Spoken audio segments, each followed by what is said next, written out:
हाँ सर। कुछ डाउट है किसी का क्या? एक दो भेज सकना है तो भेज दो, नहीं तो शुरू करता हूँ।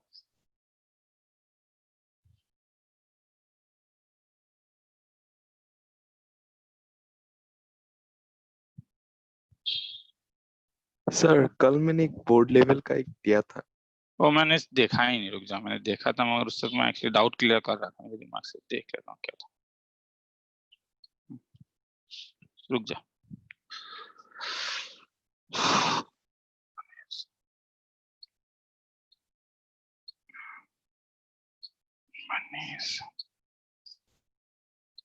एक्स को पाई बाय 2 माइनस एक्स ले ले। हाँ सर। हो जाएगा ना? हाँ सर। लिमिट इसमें pi minus twice x, theta को पाई बाय 2 माइनस एक्स ले ले। हाँ सर। सर हाँ मैंने भेज दिया है।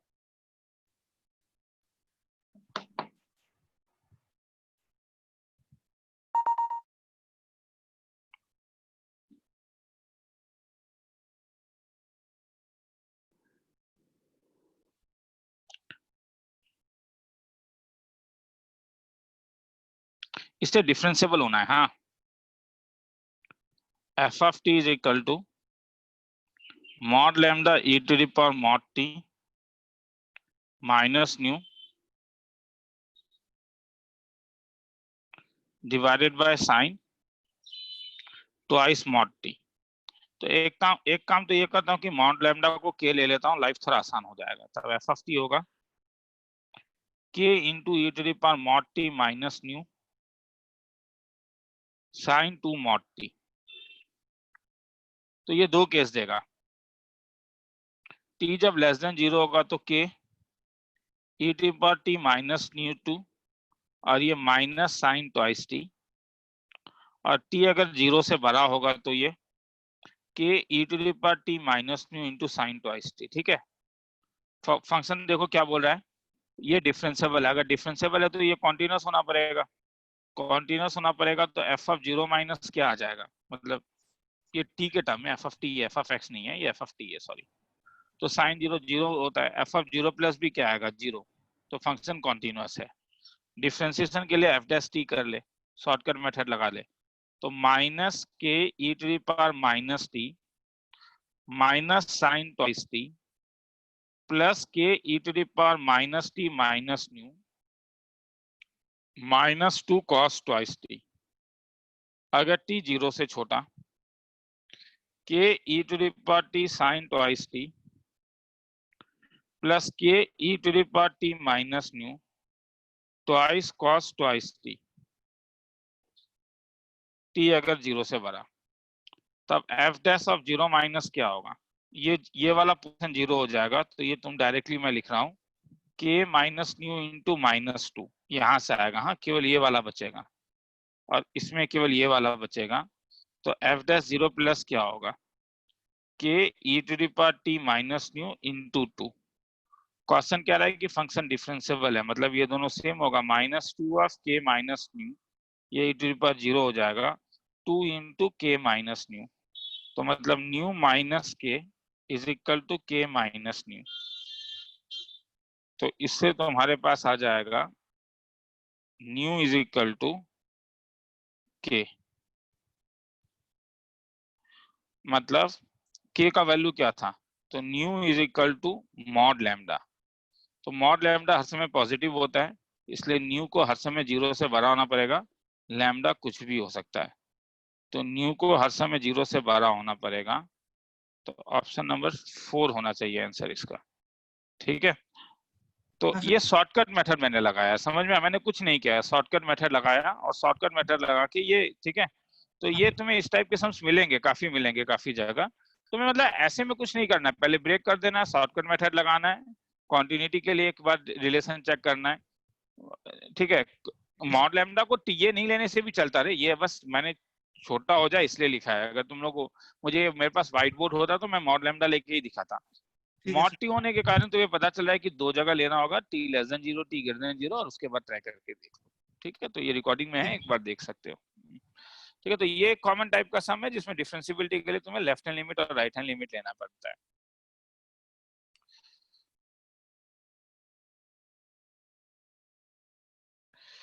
तो फिर से आकांक्षा का एक सम आया, आकांक्षा जो सम पूछ रही है वो फिर से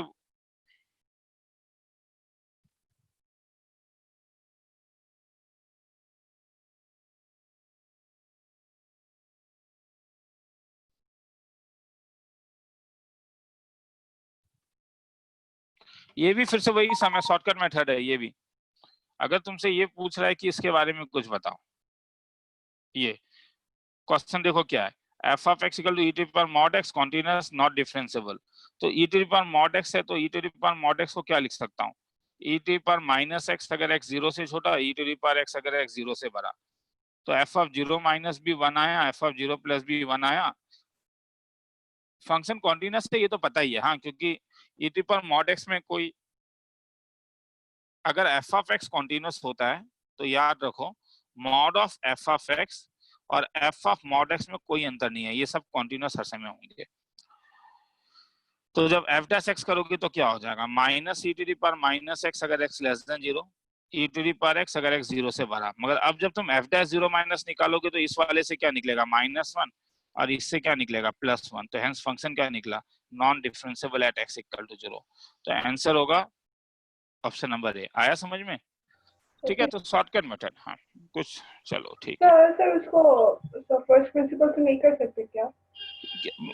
क्यों करोगी, मतलब करोगी क्यों, मुझे समझ में नहीं आ रहा, करोगी क्यों, रीजन क्या है? मतलब फर्स्ट प्रिंसिपल इतना खूबसूरत चीज तो है नहीं भैया, फर्स्ट प्रिंसिपल तो डिफिकल्टी है ऑब्जेक्टिव सम्स के लिए, ठीक है।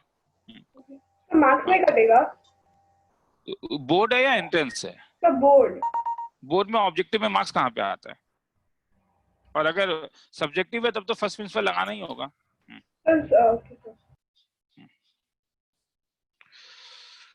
अब ये सम देखो, f of x एक कॉन्टिन्यूस फंक्शन है, range of f of x दिया हुआ है, 2 is less than f of x is less than √26, और कह रहा है कि g of x का value f of x by c है। तो लीस्ट पॉजिटिव चाहिए, तो लीस्ट पॉजिटिव के लिए मेरा कहना है कि क्योंकि पॉजिटिव वैल्यू है तो बॉक्स का वैल्यू हर समय 0 होना पड़ेगा। ये समझ में आ रहा है क्यों? क्योंकि बॉक्स अगर 0 नहीं होगा, मतलब मेरा कहना है कि तुम अगर मैं c का वैल्यू सपोज एक नंबर लेता हूँ 5, c का वैल्यू √26 है, मैं तुम लोग को सिखाने के लिए और एक सुंदर पॉइंट ले लेता हूँ, हाँ, यहाँ पे बताने के लिए 14 ले रहा हूँ, ऐसे ही ले रहा हूँ, हाँ, और c का वैल्यू मैं ले लेता हूँ जैसे डिविजिबल होने के लिए 2 ही ले लेता हूँ, चलो 2 नहीं लेके 4 ले लेता हूँ। c जब तुम 4 लोगे और ये 16 ले लोगे तो एक प्रॉब्लम है ना, क्या? अगर f of x तुम्हारे पास 2 से लेके 16 तक है तो f of x divided by 4 कहां से कहां तक लाई करेगा, 1/2 से लेके 4 तक। अब मैं box of f of x by 4 का अगर मैं तुमसे डिस्कंटिन्यूटी पूछूं तो ध्यान से देखो, इसके बीच में इंटीजर्स आ रहे हैं, क्या क्या इंटीजर्स आ रहे हैं, कोई बोलेगा? 1/2 से 4 के बीच में, तो f of x का 4 का वैल्यू 1 आ रहा है, 2 आ रहा है, 3 आ रहा है, 4 तो अपन इंटरवल में तो लेने का जरूरत नहीं है, तो ये वाले पॉइंट में फंक्शन डिस्कंटिन्यूअस होगा। तो ये होना नहीं चाहिए, तो ये होना नहीं चाहिए, तो इसका मतलब है कि क्वेश्चन अब दोबारा पढ़ के देखो क्या बोल रहा है। क्वेश्चन तुम्हारा ये बोल रहा है कि f of x जो है वो तुम्हारा f of x जो है वो 2 से लेके √26 तक है और पॉजिटिव है, तो f of x c का जो वैल्यू है वो 2/c से लेके √26/c तक होगा। और मेरा कहना है कि ये तो 0 से बड़ा होगा, तो इसको श्योर शॉट 1 से छोटा होना पड़ेगा ताकि ये एक इंटरवल के बीच में आ जाए। ये कोई एक ऐसे इंटरवल में लाइक करे n से लेके n+1 के बीच में, और ये तभी पॉसिबल है अगर f of x का बाय c जो है वो 0 से लेके 1 तक लाइक करे, क्योंकि तब तुम box of f of x by c का वैल्यू आइडेंटिकली 0 बोलोगे और ये तब एक कॉन्टिन्यूअस फंक्शन होगा। तो ये हर समय 1 से बड़ा हो तो c किससे बड़ा होना पड़ेगा, c को किससे बड़ा होना पड़ेगा, यहाँ से देखो, इसे ये 1 से छोटा है, √26/c लेस देन 1 होने के लिए, लेस देन 1 होने के लिए c को √27 से बड़ा होना पड़ेगा, नहीं क्या? मतलब c को 3√3 से बड़ा होना पड़ेगा। तो 3√3 का वैल्यू क्या था, 1.7 × 3, 7 3 जा 21, 3 1 जा 4.7, 4.1, तो c को 4.1 से बड़ा होना पड़ेगा। क्या रहा है लीस्ट इंटीग्रल वैल्यू, तो क्या होगा 4.1 से बड़ा 5 होता है। किसी को देखना है तो देख लो, मैं थोड़ा सा टाइम देता हूँ फिर आगे चलूंगा। सर वो 5.1 होगा। तो आंसर 5 नहीं होगा 6 होगा, 6 होगा। वो करके देख लेना।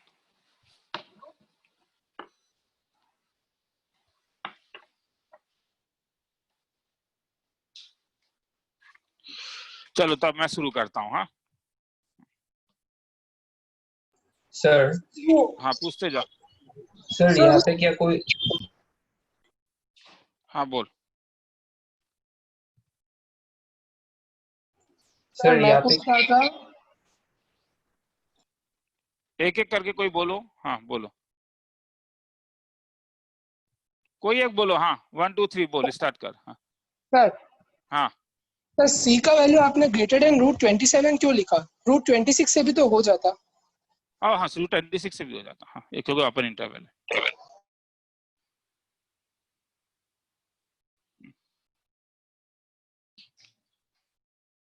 √26 से हो जाता नहीं। और √26 5 पॉइंट समथिंग होगा, ठीक है।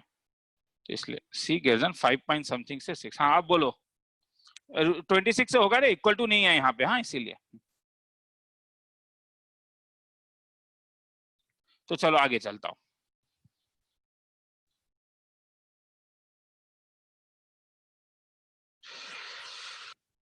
आज का टॉपिक ट्रिकी टॉपिक है। हाँ ज्यादा कॉन्सेप्चुअल नहीं करोगे, ठीक है, क्योंकि आज मैं तुम लोग को मेथड ऑफ डिफरेंशिएशन पढ़ा रहा हूँ,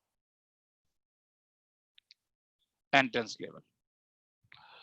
तो इसीलिए implicit function,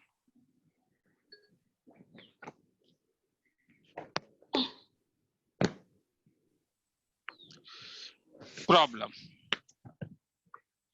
if x square plus x into e to the power xy plus y equal to 0, find y dash 0।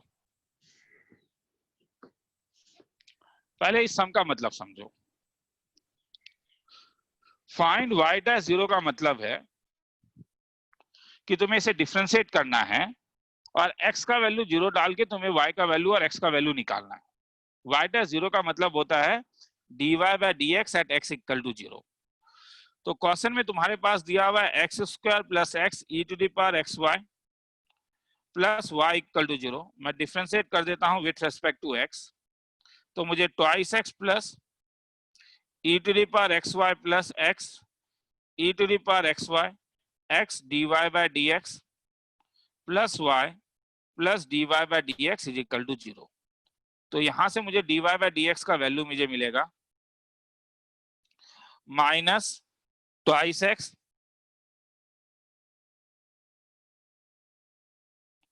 Plus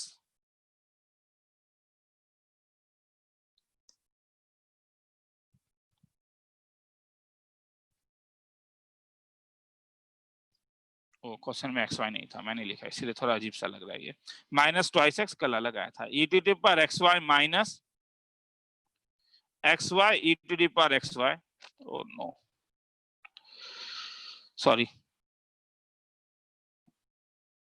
जो सिखाना चाहता हूं तब नहीं सीख पाओगे इसमें, इसीलिए if x square plus x e to the power y plus y equal to 0, find y dash 0। हाँ चलो, तो x square plus x into e to the power y plus y equal to 0 है। तुम differentiate करोगे with respect to x,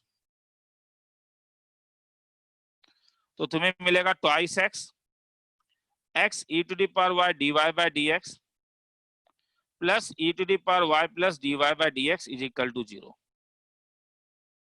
तो यहां से d y by d x का वैल्यू होगा minus twice x plus e to the power y x e to the power y plus 1। तो तुम्हें d y by d x निकालना है जब एक्स का वैल्यू 0 है, तो ये यही होगा ना। जब तुम 0 डालोगे तो क्या होगा minus 2 into 0 plus e to the power y by 0 into e to the power y plus 1। देखो फंस गए, क्यों?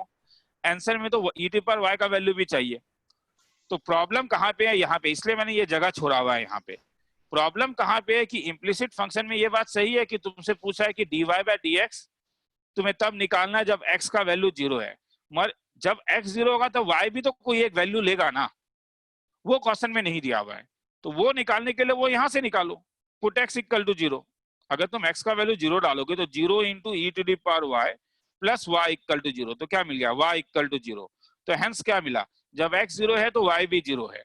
तो इसीलिए जब dy बाय dx तुम्हें x 0 बोल रहा है तो तुम अब ऑटोमेटिकली y को 0 ले सकते हो, तुम्हें मिल गया है, दोनों को 0 होना पड़ेगा ना ये इक्वेशन सेटिस्फाई होने के लिए, और तब ये 0 हो जाता है और ये 0 हो जाता है, तो हेंस -1, खेला खत्म। जरा हाथ उठाओगे, समझ में आया है नहीं, या डाउट भी पूछ सकते हो, दोनों है, ये इंपॉर्टेंट चीज है रे।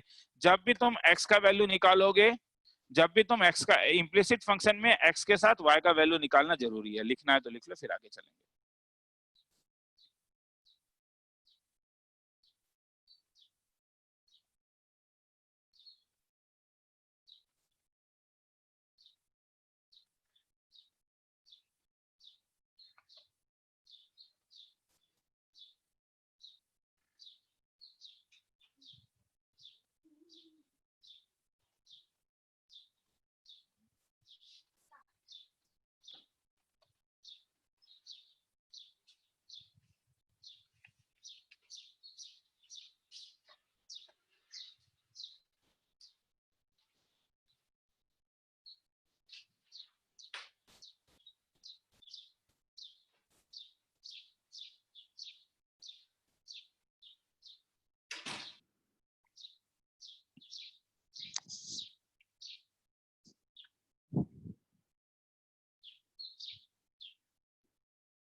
चलो आगे चलता हूँ।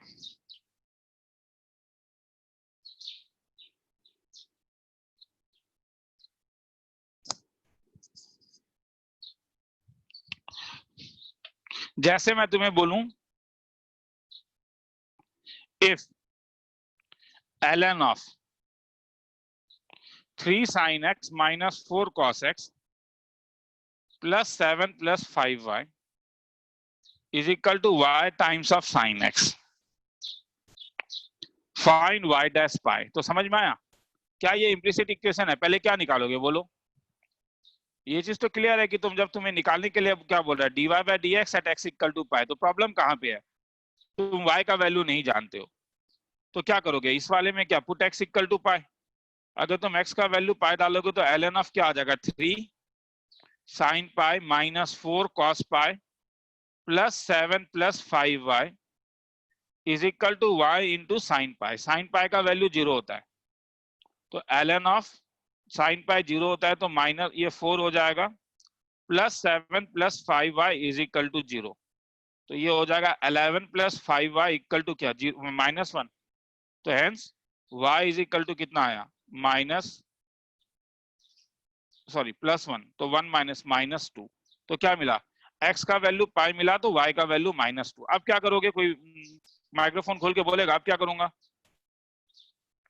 अब छोड़ सकता हूं या नहीं, हाँ या ना, Yes, sir. हाँ सर। क्योंकि अब तो क्या करोगे, अब तो डिफरेंशिएशन करोगे, केवल क्या करोगे, y sin x। अब डिफरेंशिएट कर दोगे, और डिफरेंशिएट करके तुम्हें मिलेगा 1/3 sin x minus 4 cos x plus 7 plus 5y into 3 cos x minus plus 4 sin x plus 5 into क्या, dy by dx is equal to dy by dx cos x plus y into, तरीका गलती लिखा, dy by dx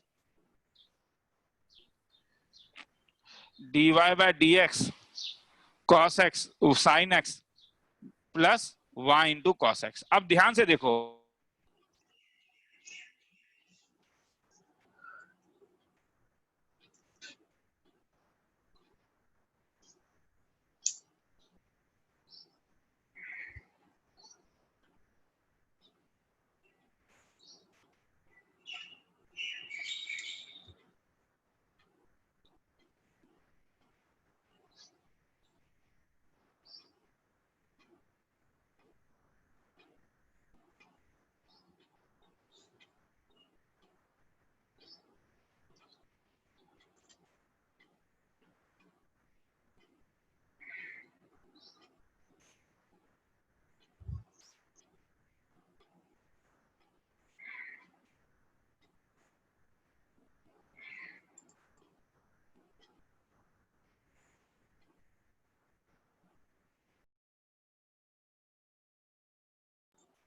sir कुछ सुनाई नहीं दे रहा।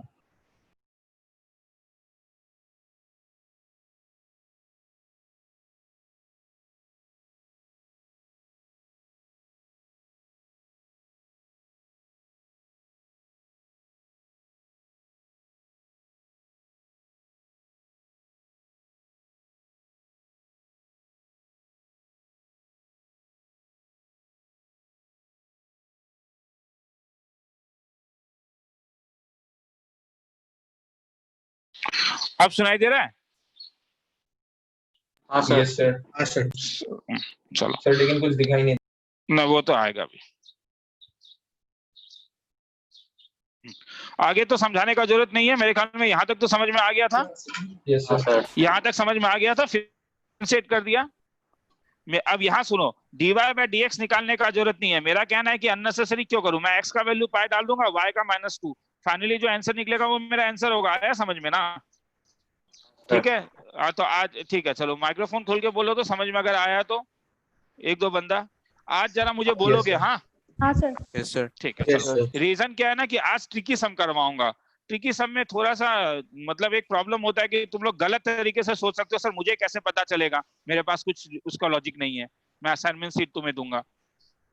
और sir यही चीज क्यों हुआ? देखो यार, ये ट्रिक है, ये कॉन्सेप्ट तो है नहीं कि जहां पे मैं समझाऊं कि हाँ यहाँ फर्स्ट प्रिंसिपल ही क्यों लगा, यहाँ पे शॉर्टकट क्यों नहीं लग सकता है।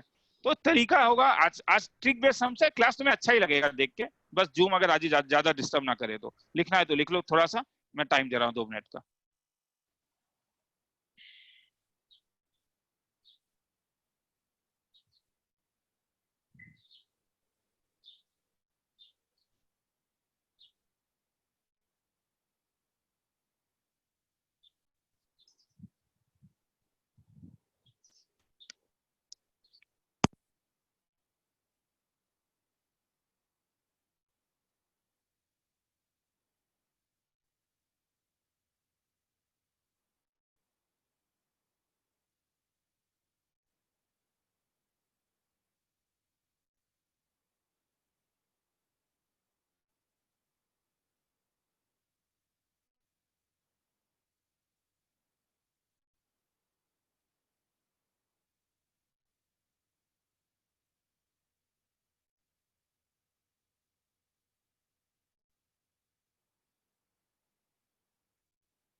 सर ले जाओ। बोल। सर इससे रिलेटेड नहीं सर, एक अलग बात पूछना था। पूछ। सर हमारा क्लास 12 का सिलेबस कब तक खत्म होगा? क्लास 12 का नहीं बोल सकता हूँ, क्योंकि तुम लोग एक्स्ट्रा क्लास देने के लिए एकदम रेडी नहीं हो। मैं सर आप कराइए ना एक्स्ट्रा क्लास। मैं कैसे कराऊंगा यार, किसी के स्कूल में क्लास हो जाता है। मैं तो बोल ही रहा हूँ कि मैं सेम चीज पढ़ा रहा हूँ तुम्हारे बैच में, इसके वाले बैच में। मैं कह रहा हूँ कि यार मुझे बैच को कंबाइन कर दो, तो मुझे टाइम मिलेगा, मैं वीडियो अपलोड करना शुरू कर दूंगा। मुझे 2-4 घंटा मिल जाएगा, तो यही चीज को मैं वीडियो बना के, मैं लिमिट का वीडियो 4 दिन से मैंने बनाया हुआ है, मैं अपलोड नहीं कर पा रहा हूँ, टाइम ही नहीं मिलता है। हर इवनिंग को क्लास हो जा रहा है मेरा। मुझे प्रॉब्लम नहीं है रे, पर मेरा कहना है कि मैं 11th वालों को तो प्रेशराइज नहीं दे सकता हूँ, मगर 12th वालों को मैंने कहा कि तुम लोग चलो कुछ करो, मिल जाओ कुछ ग्रुप में, मुझे थोड़ा एक्स्ट्रा टाइम दो। वो टाइम तुम्हारे ऊपर ही जाएगा। टेस्ट पेपर बना नहीं पा रहा हूँ, मैं खुद डिस्टर्ब हूँ, टेस्ट पेपर्स नहीं बना पा रहा हूँ, कुछ भी नहीं हो पा रहा है। ठीक है, और इसलिए मैं बोल तो रहा हूँ कि यार क्लास मिस करो, सुबह स्कूल का अगर मिस कर सकते हो एटलीस्ट। प्रॉब्लम क्या है कि तुम लोग जब ऑफलाइन स्कूल में जाते थे तब तो तुम लोग स्कूल मिस करते थे, ऑनलाइन में स्कूल मिस करने के लिए रेडी नहीं हो तुम लोग। स्कूल का चिंता मत करो, स्कूल कुछ नहीं बोल पाएगा। अरे बोल दो ना यार स्कूल को कि आंख खराब हो गया है, क्या जाता है।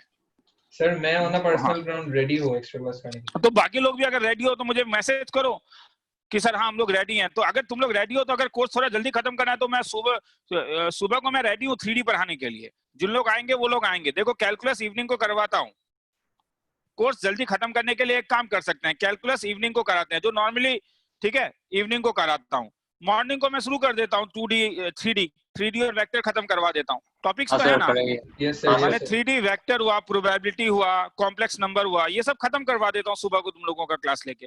हाँ सर। Yes sir. तो यहाँ पे तब कोई मुझे कंप्लेन भी नहीं कर सकता है कि हाँ ठीक है, बाद में अगर बच्चा लोग ऑफलाइन होगा तो जो लोग 3D में आएंगे 3D में आएंगे, ठीक है। तो अगर तुम लोग रेडी हो तो हाँ, तब मैं तुम लोगों को बोल सकता हूँ कि हाँ मैं अक्टूबर लास्ट, जनवरी या क्या बोलते हैं नवंबर तक कोर्स खत्म कर पाऊंगा। अभी कैसे कर पाऊंगा, कोर्स बहुत स्लो चल रहा है, मैं खुद कह रहा हूँ कोर्स स्लो चल रहा है। सर लेकिन जनवरी को तो मेंस होगा हमारा। अरे कौन कह रहा है यार, अभी तक यही मेंस खत्म नहीं हुआ, जनवरी में मेंस होगा। सर मतलब पोस्टपोन हो सकता है। अरे सब कुछ हो सकता है, नल ईयर ही हो सकता है, घबरा मत। हाँ ये भी चांस है कि ये एम्प्टी सेट हो जाए, ठीक है। इसलिए उस चीज का जनवरी में तो जेई मेंस होना इस बार पॉसिबल नहीं है, उस चीज का चिंता मुझे नहीं है। मुझे नहीं फील हो रहा है कि जनवरी में जेई मेंस होगा, ठीक है। क्योंकि बहुत प्रॉब्लम है यार, सबसे बड़ा प्रॉब्लम यहाँ पे हॉस्टल्स का होगा। देखो एनआईटीज आईआईटीज में हॉस्टल्स एक्स्ट्रा नहीं होते हैं, हॉस्टल में तो उतना ही सीट रहता है ना। Yes sir. 4th ईयर के बच्चे अभी तक निकले नहीं है, समझ में आया। 4th ईयर के बच्चे जब निकलेंगे तो हर सेशन तो इस बार पीछे जा रहा है। जब तक 4th ईयर के बच्चे नहीं निकलेंगे, मतलब 2000 तुम लोग एग्जाम दोगे 2021 में, तो 2017 के बंदे जब तक इंस्टीट्यूट नहीं छोड़ेंगे तब तक 2021 के बच्चे को एंट्री मिलेगा क्या? हॉस्टल कहां से मिलेगा तुम लोग को? आए समझ में? प्रॉब्लम क्लास का नहीं है, प्रॉब्लम हॉस्टल का है। आप 2017 के बच्चों को तो ये नहीं कर सकता है कि वो अप्रैल को बाहर निकाल दे, उनका पूरा एक सेमेस्टर लॉस हुआ है। तो इसीलिए हर एक चीज थोड़ा पीछे जाएगा, उस चीज का चिंता मत करो। मगर मेरा कहना है कि स्टिल कोर्स हम जल्दी खत्म कर दे तो बेटर है ना। मतलब स्टिल अभी बेटर ये है कि कोर्स जल्दी खत्म हो जाए। तो अगर तुम लोग रेडी हो, मैं तो 2-3 बार मैसेज किया कि चलो क्लास को कंबाइन कर देता हूँ। मेरा कहना है कि मुझे ज्यादा नहीं चाहिए, मुझे तुम लोग अगर 10 एक्स्ट्रा क्लास दे दोगे कोर्स बहुत आगे चला जाएगा। 10 एक्स्ट्रा क्लास अगर दे दोगे तो मुझे, ठीक है। चलो आगे चलते हैं, ठीक है। तो तुम लोग इंडिविजुअली मुझसे बात करना, अभी तो चलो यहाँ पे सम करवाता हूँ।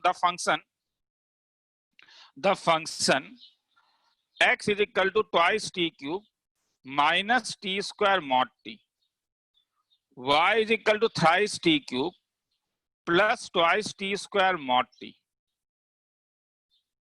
is discontinuous at and non-differentiable at. Solution.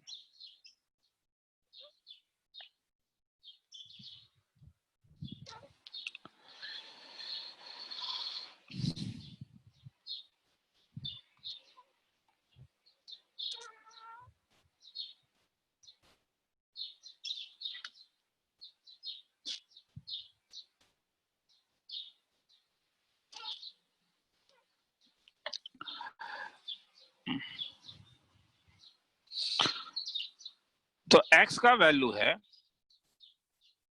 Minus T square mod t. तो तुम बोलोगे सर पैरामेट्रिक डिफरेंशिएशन कर दीजिए, मगर कैसे करोगे? मॉड है रे, मॉड है। तो ऐसे में तुम क्या करोगे, इस टी को एलिमिनेट करने का कोशिश करोगे। क्योंकि मॉड है तो दो केस लेता हूं, टी अगर पॉजिटिव है तब x का वैल्यू बोलोगे माइनस टी क्यूब, तो x का वैल्यू टी क्यूब हो जाएगा। y का वैल्यू बोलोगे plus twice T cube, y का वैल्यू 5t क्यूब हो जाएगा। अगर मैं t क्यूब को एलिमिनेट कर दूं तो y का वैल्यू 5x क्यूब हो जाएगा, सॉरी 5x, y का वैल्यू 5x हो जाएगा, ठीक है। प्रोवाइडेड अगर t पॉजिटिव है तो x भी क्या होगा? अगर t पॉजिटिव है तो t क्यूब भी तो नॉन नेगेटिव होगा, और अगर t क्यूब नॉन नेगेटिव है तो x भी नॉन नेगेटिव है, x नॉन नेगेटिव है। तो एक तो ये मिला। सेकंड केस क्या लूंगा? सेकंड केस लेता हूं t अगर नेगेटिव है तब x का value twice T cube minus T square mod T, मगर नेगेटिव में मैं जानता हूं कि मॉड टी का वैल्यू माइनस टी है, तो x का value thrice T cube, y का वैल्यू टी क्यूब। अगर मैं x का टी क्यूब का वैल्यू ये डाल दूं तो y का वैल्यू x/3, मगर मैं जानता हूं कि t नेगेटिव है तो x भी नेगेटिव होगा। तो अब देखो ये बोर्ड लेवल का सम मिल गया, तुम्हें केवल दो ही चीज मिला, ये दो। तो फ्रॉम 1 and 2 क्या बोल सकते हो? From 1 and 2, from 1 and 2 y तुम्हें मिलेगा x/3 अगर x नेगेटिव है, 5x x अगर पॉजिटिव है, तो मुझे बोलो ये क्या कॉन्टिन्यूअस है?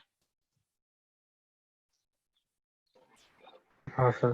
डायरेक्टली डाल के देखो वो ना, इतना क्या करना है, sir. डायरेक्टली डाल। लेफ्ट हैंड लिमिट 0 आया, राइट हैंड लिमिट 0 आया, फंक्शन वैल्यू 0 आया, फंक्शन कॉन्टिन्यूअस है, तो फंक्शन ऑलवेज कॉन्टिन्यूअस होगा। तो this continuous at empty set phi. Differentiable के लिए शॉर्टकट लगाओ, क्या डिफरेंशिएबल है? डायरेक्टली बोलो बिना मेरे लिखे हुए, क्या डिफरेंशिएबल है फंक्शन 0 में? No, sir. नहीं ना, क्यों? क्या प्रॉब्लम है? क्या प्रॉब्लम है? लेफ्ट हैंड डेरिवेटिव 1/3 है, राइट हैंड डेरिवेटिव 5 है, तो hence not differentiable at x equal to 0। ठीक है, लिखना है तो लिख लो। मैं तुम लोगों के लिए कह रहा हूं कि अगर मेरा कहना है कि स्कूल के क्लासेस को बंद करो, और मैं ऑफलाइन ऑनलाइन रिकॉर्ड में कह रहा हूँ, वीडियो रिकॉर्ड, ठीक है रुक जा यार, रिकॉर्डिंग ज्यादा हो रहा है, रिकॉर्डिंग ना हो यार, कैंसिल। इंटरेस्टिंग चीज पढ़ाना है मुझे तुम लोग को, आगे चलते हैं, ठीक है? तो इसीलिए चलो, क्योंकि अब टाइम आ चुका है, अब यही चलेगा, जानते हो, ये सेशन में यही चलेगा, मैं सीरियसली कह रहा हूँ, ये सेशन में यही चलने वाला है, ऑनलाइन ही चलने वाला है ये सेशन में, और इसमें और ज्यादा होप रख के भी फायदा नहीं है। मुझे तो नहीं दिख रहा है, मुझे ठीक है, मेरे पास कोई ऐसा नहीं है, मगर मुझे तो नहीं दिख रहा है कि कुछ अंतर होने वाला है। If 3x² plus 4y² equal to 12, हाँ डन।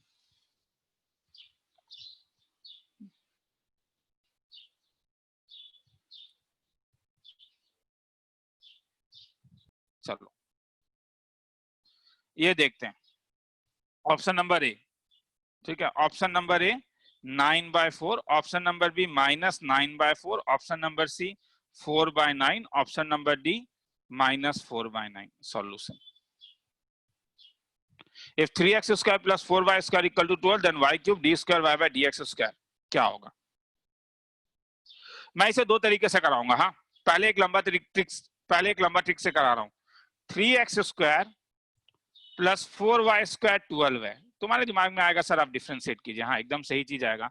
मैं डायरेक्टली डिफरेंशिएट करने से 3 × 6x प्लस 4 × 12y dy/dx का वैल्यू 0 आ जाएगा। Make it number 1। मैं और एक बार डिफरेंशिएट कर देता हूं, तो और एक बार डिफरेंशिएट करूंगा तो 6 plus 12y d² y/dx² plus 12 into, हाँ बोलो 8y होगा वो, dy/dx। थैंक्स। 8 इंटू dy/dx का होल स्क्वायर इक्वल टू 0। तो this can be written as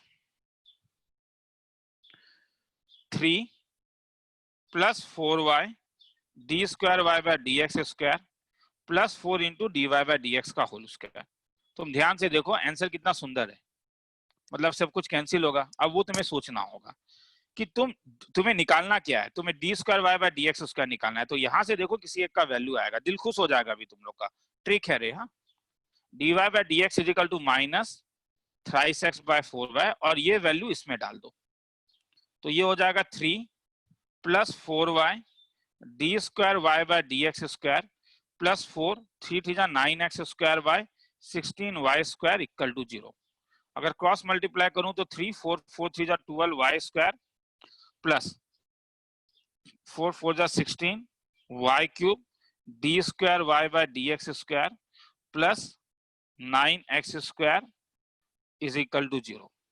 तो this can be written as 12y² plus 9x²।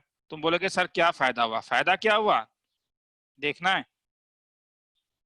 यहां से अगर मुझे किसका वैल्यू दिया हुआ है, देखो 3x² प्लस 4y² का वैल्यू पता है, यहां से अगर मैं 3 कॉमन ले लूं तो दिल खुश हुआ।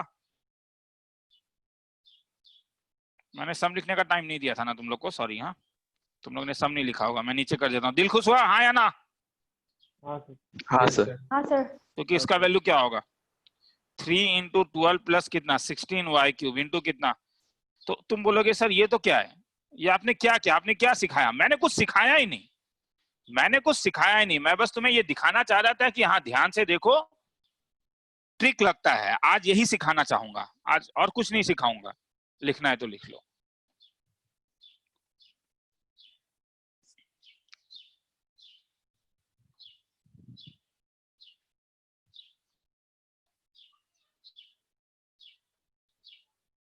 माने हो क्या रहा है ना कि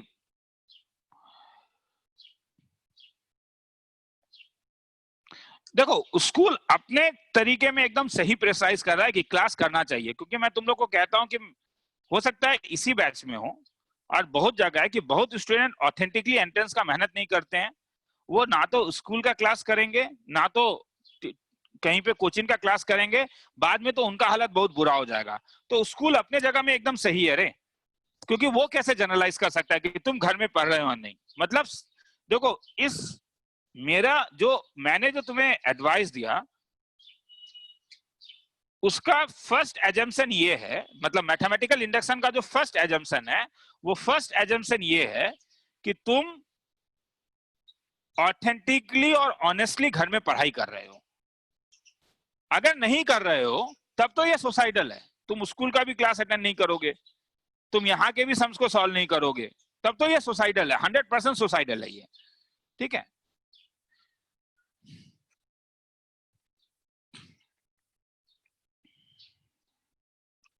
चलो आगे चलूं? नहीं सर थोड़ा ठीक है रुक जाओ तो।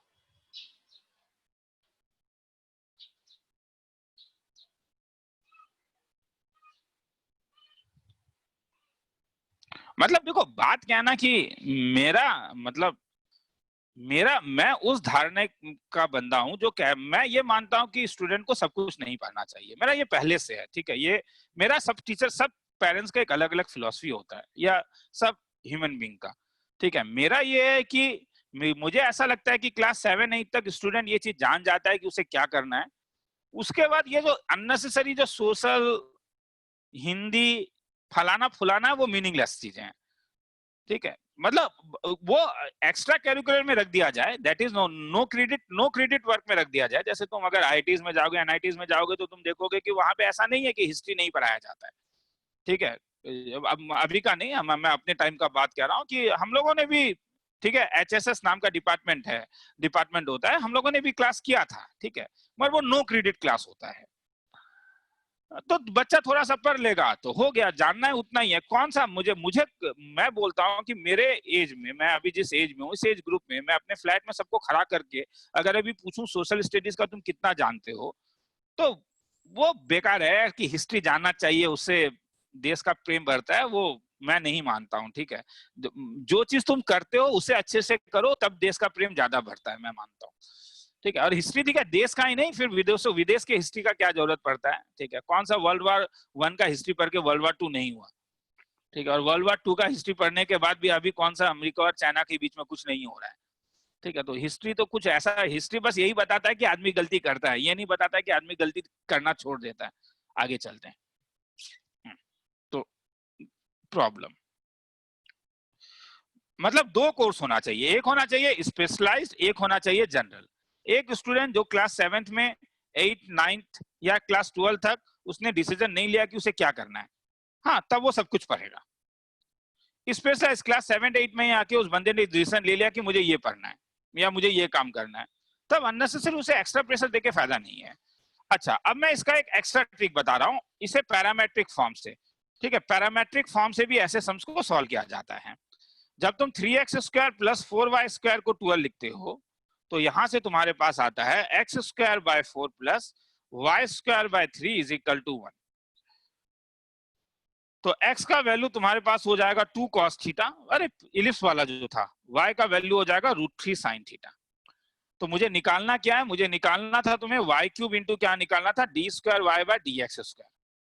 तो मेरा कहना है कि dx/d का वैल्यू क्या हो जाएगा, -2 sin थीटा, और dy/d का वैल्यू क्या हो जाएगा, √3 cos थीटा।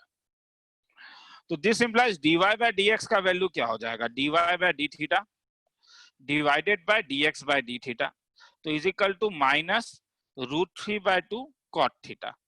तो d square y by dx square क्या हो जाएगा, माइनस √3/2 cot के लिए हो जाएगा तुम्हारे पास minus cosec square theta into d theta by dx।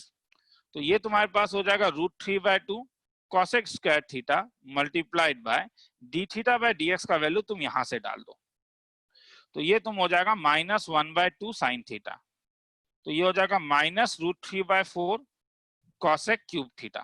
तो अगर ये हो जाएगा तो मुझे बोलो y cube into d square y by d x square क्या होगा। y क्यूब यहाँ पे है तो y क्यूब का वैल्यू क्या हो गया 3√3 साइन क्यूब थीटा, और इसका वैल्यू क्या हो गया माइनस √3/4 cosec क्यूब थीटा। क्या फायदा, ये और ये कैंसिल हो गया, माइनस 9/4। तुम बोलोगे सर ये ज्यादा कॉन्सेप्चुअल था, ऊपर वाला ट्रिकी था, मैं भी मानता हूँ, लिखना है तो लिख लो, ठीक है, मैं इसे ज्यादा अच्छा मानता हूँ।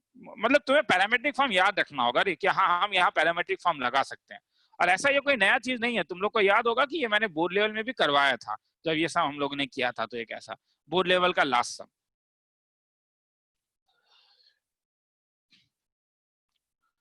मतलब मेरा मानना है कि इफ यू आर ऑनेस्ट, तुम अगर अपने ऊपर ऑनेस्ट हो तो तुम अपने प्रेशर को थोड़ा कम कर सकते हो, और अगर तुम डिसऑनेस्ट हो तब तो नहीं भैया, तब तो तुम्हें सोसाइटी जैसा चलता है वैसे ही चलना पड़ेगा। क्योंकि तब अगर तुम सोचोगे कि हाँ भैया मुझे फ्रीडम, मेरा डिग्री ऑफ फ्रीडम ज्यादा होना चाहिए, खत्म हो जाओगे, बाद में कहीं के भी नहीं रहोगे, मालूम चलेगा कि अभी तो जो हालत है बाप रे बाप मत पूछो। अब तो मतलब एक अच्छा एजुकेशन लेना बहुत इंपॉर्टेंट केस हो गया, बहुत इंपॉर्टेंट हो गया कि तुम्हारे पास मतलब एक अच्छा एजुकेशन हो, एक अच्छा डिग्री हो, जिसका एक अच्छा वैल्यू हो। और ऐसे ही जरूरत हो रहा है, जैसे जैसे माने आर्टिफिशियल इंटेलिजेंस जैसे जैसे आते जाएगा, मतलब ऑटोमेशन जैसे जैसे बढ़ते जाएगा,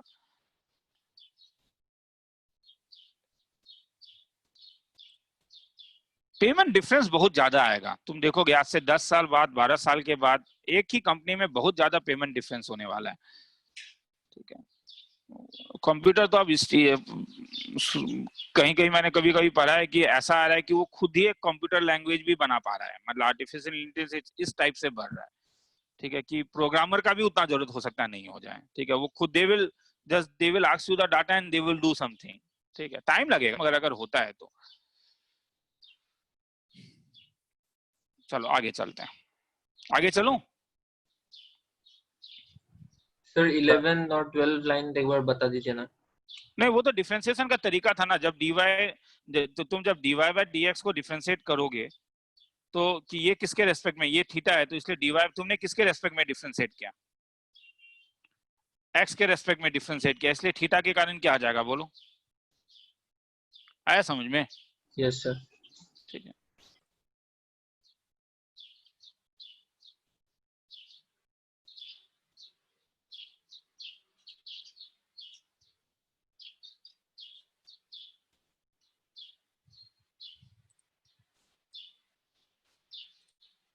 तो आगे चलता हूं।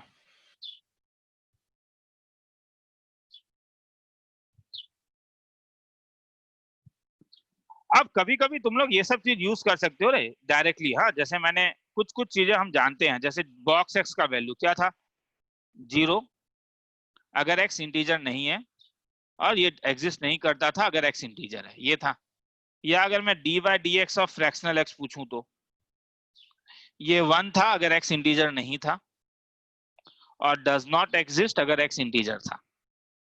dy by dx of signum x horizontal line देता था या नहीं, तो 0 अगर x का वैल्यू 0 नहीं है, ठीक है। तुम बोलोगे सर आप बस लिखाते जा रहे हो, कुछ समझा नहीं रहे हो। क्या समझाऊं, ये हॉरिजॉन्टल लाइन है, ये क्या था, ये स्लैंटेड लाइन था, इसका स्लोप 1 है। ये क्या था, ये ऐसा था, तो इसका डिफरेंशिएशन 0, और डज नॉट एग्जिस्ट अगर x का वैल्यू 0 है। और dy by dx of mod x ऐसा था, -1 अगर x लेस देन 0 है, +1 अगर x 0 से बड़ा है, और डज नॉट एग्जिस्ट अगर x का वैल्यू 0 है। मैं कई बार इसको ऐसा भी लिखता हूँ, dy by dx of mod x को कई बार मैं ऐसा भी लिखता हूँ, x by mod x अगर x 0 नहीं है, मतलब सिग्नम ऑफ x हो गया ना, x नेगेटिव हो गया तो -1, सिग्नम ऑफ x अगर x 0 नहीं है। तो कई बार तुम ये ऐसे भी चीजों को कर सकते हो, ठीक है। तो एक सम करवाता हूँ क्या, फिर उसके बाद लिखोगे तो तुम लोग को भी अच्छा लगेगा। जैसे प्रॉब्लम है, if f of x is equal to root over of x plus 2 plus root over of twice x minus 4 plus root over of x minus 2 root over of twice x minus 4, ये मैंने गलत लिखा है, sorry, root over of x plus 2 root over of twice x minus 4, find f dash of 102 निकालना है।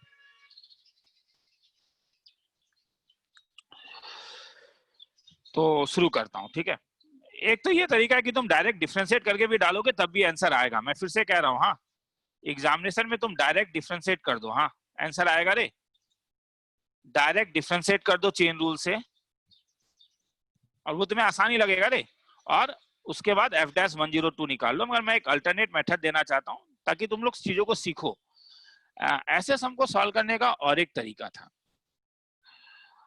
हम लोग क्या करते थे, जो रूट ओवर के अंदर है ट्वाइस x माइनस 4, इसको t ले लेते थे, तब ट्वाइस x माइनस 4 जो है वो t स्क्वायर हो जाता था, और ट्वाइस x का वैल्यू जो होगा t स्क्वायर प्लस 4 हो जाएगा। ये सब वैल्यू अब मैं इसमें सब्स्टिट्यूट कर देता हूं, तब मेरा f ऑफ x जो दिखेगा वो कैसा दिखेगा, रूट ओवर ऑफ x के बदले दिखेगा t square plus 4 divided by 2 plus twice t plus root over of t square plus 4 divided by 2 minus twice t। तब f ऑफ x का वैल्यू 1/√2 कॉमन ले लेता हूं, तो root over of t square plus 4 plus 4t plus root over of t square plus 4 minus 4t, मतलब f of x कैसा दिखेगा, 1/√2 of root over of t plus 2 का whole square root over of t minus 2 का whole square. मगर बाहर क्या आएगा, mod आएगा। याद रखो, जब बाहर तुम निकालोगे तो तुम्हें मॉड निकालना होगा। तो ये mod of t plus 2 plus mod of t minus 2, तो ये तुम्हारे पास होगा 1/√2। अब t के बदले वैल्यू डाल दो, t तुमने क्या लिया था, root over of twice x minus 4 plus 2 plus root over of twice x plus 4 minus 2। अब मुझे बोलो f डैश x क्या होगा, 1/√2। मैंने क्या बोला, इसका डिफरेंशिएशन क्या होगा, मॉड का डिफरेंशिएशन अभी मैंने कुछ लिखाया था क्या, d of dx of mod x मैंने कुछ लिखाया था क्या, सिग्नम ऑफ x। तो इसका हो जाएगा तुम्हारे पास सिग्नम ऑफ क्या, root over of twice x minus 4 plus 2 into chain rule लगेगा रे, इसका डिफरेंशिएशन, तो 1/2 into root over of twice x minus 4 into twice x के लिए एक 2 होगा, प्लस सिग्नम ऑफ इसका root over of twice x plus 4 minus 2 into 2 divided by 2 into root over of twice x minus 4। क्या फायदा हुआ, फायदा ये हुआ कि अब f डैश 102 जब निकालोगे तो डायरेक्टली वैल्यू डाल दो। मैं कुछ ये नहीं कह रहा हूँ ये छोटा हो रहा है कहीं, हाँ 102 जब डालोगे तो ये एक पॉजिटिव नंबर होगा, ध्यान से देखो, 2 इंटू 102 माइनस 4 प्लस 2, तो काफी बड़ा एक नंबर होगा, तो ये पॉजिटिव नंबर होगा, तो डायरेक्टली वैल्यू बोल सकते हो। तब ये तुम्हारे पास 1 आ जाएगा, 1 इंटू ये 2 कैंसिल हो गया, 1/रूट ओवर ऑफ क्या होगा, रूट ओवर ऑफ 200 204 माइनस 4, तो रूट ओवर 200 प्लस ये तुम्हारे पास हो जाएगा 1/रूट ओवर 200। तो hence this can be written as, आगे तो करके देख सकते हैं, आंसर आ जाएगा जो भी आएगा। तो देखना है तो देख लो, फिर आगे चलना है, ठीक है। तो तुम बोलोगे सर क्या ये अच्छा मेथड था, मैं बोलूंगा नहीं था ये अच्छा मेथड, मुझे बस ये दिखाना था तुम्हें कि हम कैसे मॉड होने से भी डायरेक्टली डिफरेंशिएट कर सकते हैं। मतलब तुम्हें कभी जब मॉड ऐसा मैं पूछता हूँ कि d by d x of, वो काफी लंबा समय लिखने का जरूरत नहीं है, मुझे लगा था छोटा हो जाएगा, कुछ अलग चीज बताता हूँ। हाँ, सपोज मैं डिफरेंशिएशन ऑफ बोलूंगा mod of 3x minus 4 plus mod of twice x minus 1। हाँ, ऊपर वाले लिखने का जरूरत नहीं है, सॉरी। हाँ, एक्स का वैल्यू सपोज मैं बोलूंगा कि एक्स का value 1 minus twice x square, और मैं बोलूंगा कि x इज इक्वल टू 1 में डिफरेंशिएट नहीं करो। तो मेरा कहना है तुम ना डायरेक्टली डिफरेंशिएट करो ना। मॉड का डिफरेंशिएशन क्या होगा?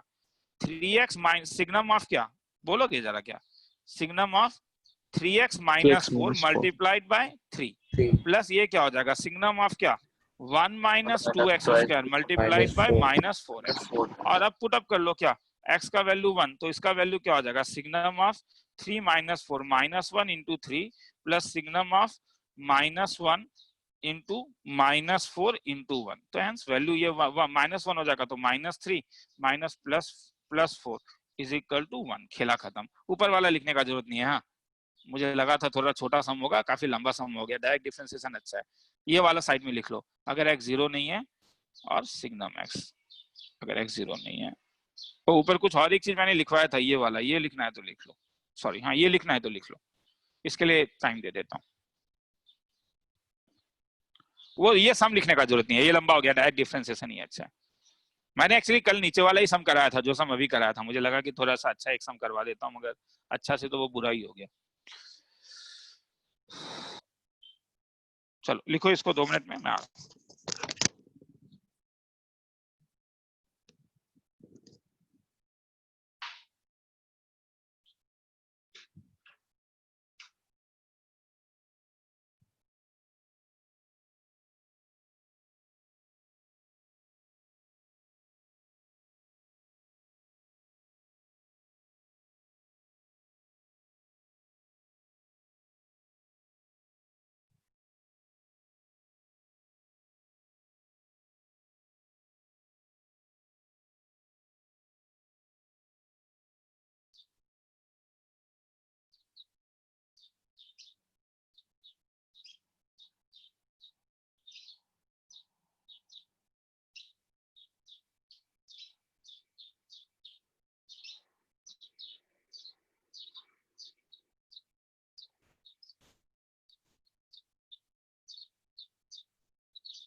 ये लिख लो।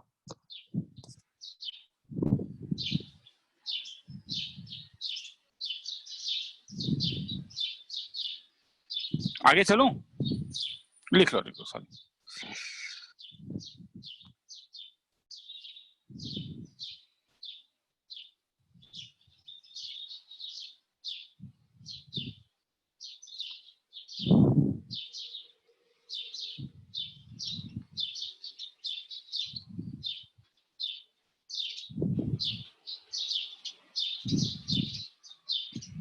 आगे चलूं?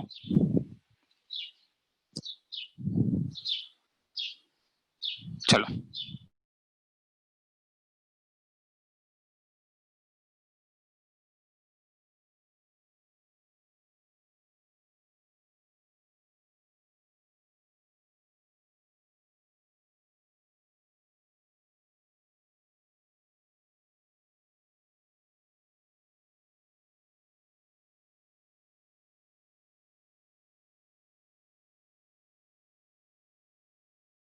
सर आपका आवाज नहीं आ रहा है।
आप सुनने में आ रहा है?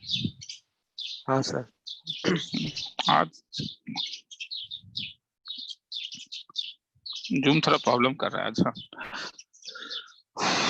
स्क्रीन शेयरिंग नहीं हुआ। ये देखो, हाँ चलो, तो मॉड है, क्या करोगे? डिफरेंशिएशन नहीं सर, अभी तो आपने बताया था, मगर आज से 2 क्लास पहले भी कुछ बताया था, याद है? याद नहीं होगा, इसीलिए ये सम करा रहा हूं, बहुतों को याद नहीं होगा। 2 टाइम्स ऑफ, अब याद आया? हाँ या ना? हाँ, यस सर। हाँ क्या ये हाँ सर। पैटर्न है? क्या ये पैटर्न है? हाँ। साइन है, अब नहीं भूलोगे। हाँ, इसीलिए मैं इसे दोबारा भी करवा दे रहा हूँ, अब नहीं भूलोगे। मुझे ऐसा फील है कि अब हो सकता है नहीं भूलो, क्योंकि 2 बार मिल गया ना। मैक्सिमम ऑफ साइन एक्स और मॉड कॉस एक्स। तुम बोलोगे सर छोड़िए ना, अब तो आप बोर कर रहे हो। 0 से 2 पाई तक साइन एक्स का ग्राफ ऐसा था, मॉड का ग्राफ π/2 3π/2।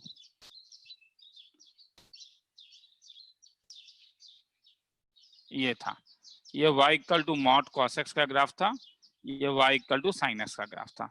मैक्सिमम मतलब ऊपर वाला लेना है। तो बोलोगे कितने जगह में नॉन डिफरेंशिएबल हुआ? कोई बोलेगा कितने जगह में नॉन डिफरेंशिएबल हुआ?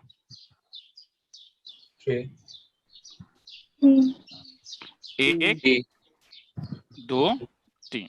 तो hence differentiable eight answer 3 points. किसी को लिखना है तो लिख लो। तो समझ में आया? मॉड का एक थ्योरी दिया तो हर जगह वही लगाओगे, वो नहीं है रे। मतलब पहले वाला जो डिफरेंशिएशन में शॉर्टकट मेथड सिखाया था, फलाना फुलाना, वो भी चलेगा, मगर अब तुम्हें उसके साथ एक एक्स्ट्रा थ्योरी सिखा दिया गया है। तो ऐसा कोई नहीं है कि हर एक सम में एक ही टाइप के चीजें लगते हैं।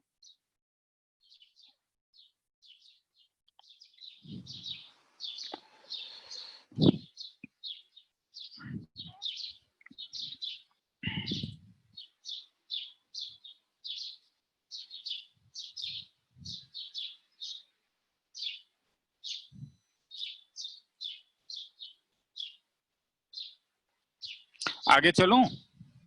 थोड़ा सा रुकिए सर।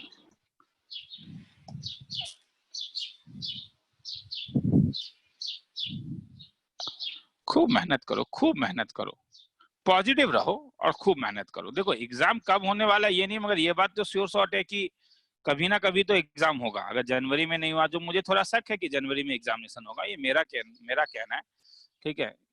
क्योंकि जनवरी में हो सकता है कि स्कूल तुम लोग को प्रैक्टिकल्स कराए, अगर चीजें नॉर्मल होगा तो। और अगर उस वक्त स्कूल प्रैक्टिकल्स करने के लिए बुलाएगा तो फिर जेई का वो विंडो नहीं मिलेगा जेई के लिए, ठीक है? तो इसलिए फीलिंग मेरा अपना कहना है कि हो सकता है कि इस साल तो कुछ नहीं होगा, 2021 से ही कुछ अगर शुरू हो तो हो।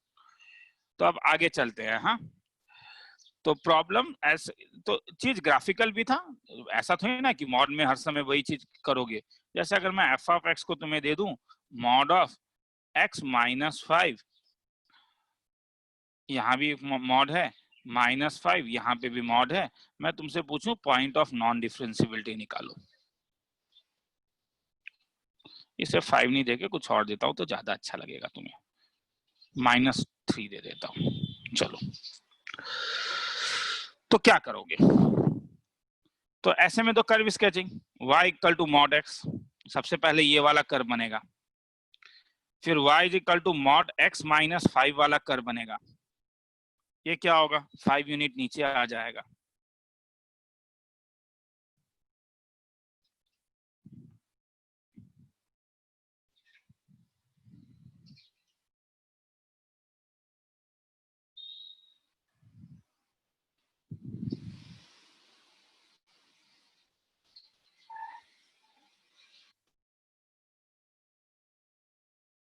चलो, तो ये 5 यूनिट नीचे आ जाएगा।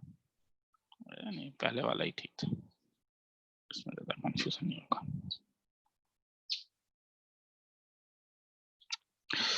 तो ये -5, ये -5, ये 5। अब y is equal to mod of mod x - 5 क्या हो जाएगा?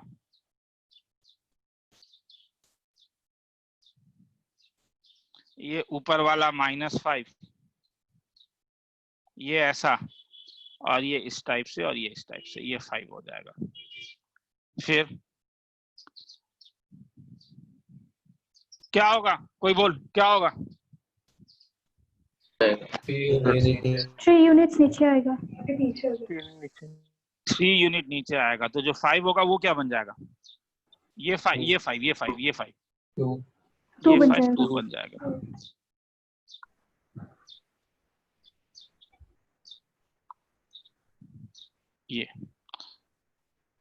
ये पॉइंट का मुझे अभी जरूरत नहीं है रे, क्योंकि मुझे ऑलरेडी पता चल चुका है। मगर अगर तुम्हें ये पॉइंट निकालने का मन है तो कैसे निकालोगे ये पॉइंट? ये पॉइंट वो पॉइंट होगा जहां पे मॉड x माइनस 5 माइनस 3 का वैल्यू 0 होता है। मतलब ये वो पॉइंट होगा जहां पे mod x minus 5 is equal to का वैल्यू 3 होता है। तो ये वो पॉइंट होगा जहां पे मॉड x माइनस 5 का वैल्यू 3 और माइनस 3 होता है। तो वो पॉइंट होगा जहां पे मॉड x का वैल्यू 5 प्लस 3 8 और 2 होता है। तो ये 2, ये -2, ये 8, ये -8। ये वाला चीज समझ में आया? हाथ उठाओ। हाँ सर। हाँ ठीक है, क्यों इंपॉर्टेंट है ये सब चीजें। हाँ, तो अब जब तुम मॉड डालोगे तो क्या होगा? मॉड x माइनस 5 माइनस 3 का ये वाला मॉड उठ लोगे तो क्या होगा? तो तब तुम्हारे पास ये -8 वाला तो ठीक है, -2 वाला भी ठीक है, और ये वाला भी ठीक है। ये 2 है, मगर ये वाला पॉइंट अब क्या होगा? तब ये वाला पॉइंट क्या होगा? ये -3 होगा। ठीक है, क्योंकि तुम कितना यूनिट आ रहे हो? 5 यूनिट नीचे जा रहे हो। तो ये वाला जो पॉइंट है, टोटल ये जो डिस्टेंस है, ये डिस्टेंस तो 5 यूनिट बनना पड़ेगा नहीं क्या? और 5 यूनिट का डिस्टेंस अगर ये 2 है तो ये -3 होगा। तो इसलिए ये थोड़ा ज्यादा ऊपर होगा। ये सबका कभी कभी जरूरत पड़ता है रे, जब नंबर ऑफ सॉल्यूशन होता है कि कौन ज्यादा ऊपर जाएगा कौन ना ज्यादा नीचे जाएगा। ये 2 और ये 3। अब बोलो पॉइंट ऑफ डिफरेंशिएशन कहाँ कहाँ पे आया? 1 2 3 4 5 6 7। तो hence we get 7 point of non differentiation. लिखना है तो लिख लो। तुम लोगों में से कोई मुझे कह सकता है कि सर आप डायरेक्टली तो इजिकल टू 0 लेके भी निकाल सकते थे, एकदम निकाल सकता था। ठीक है, कि जहां जहां ये 0 है। लिखना है तो लिख लो। मगर मैं चाहता हूं कि तुम ग्राफिकली भी चीजों को समझो।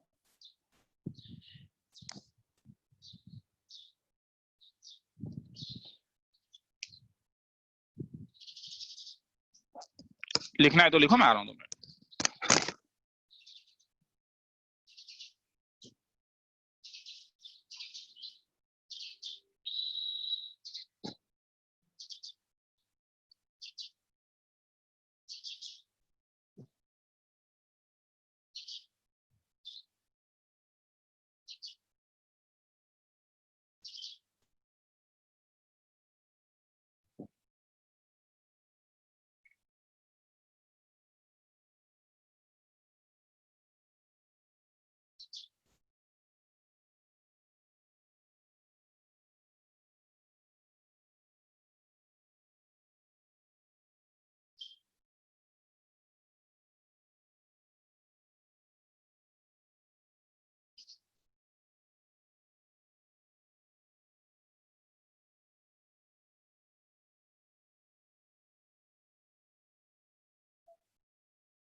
आगे चलूं?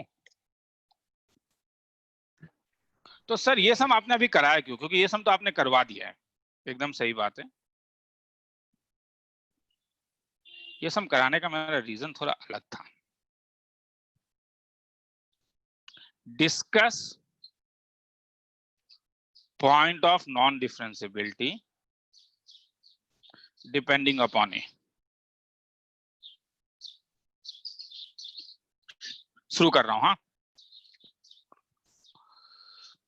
y is equal to mod x, oh sorry 10 second हमको देखने के लिए।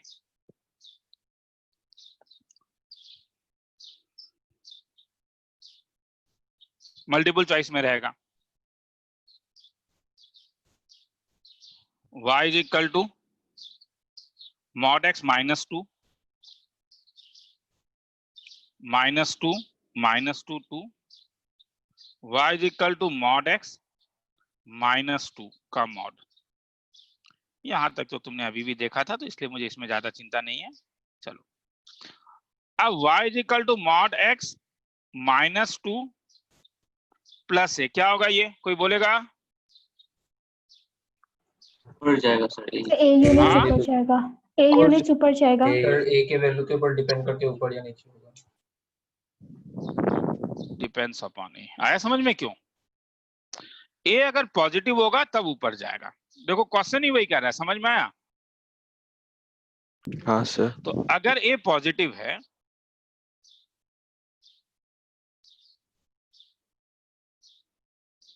तब ये ए यूनिट ऊपर चला जाएगा।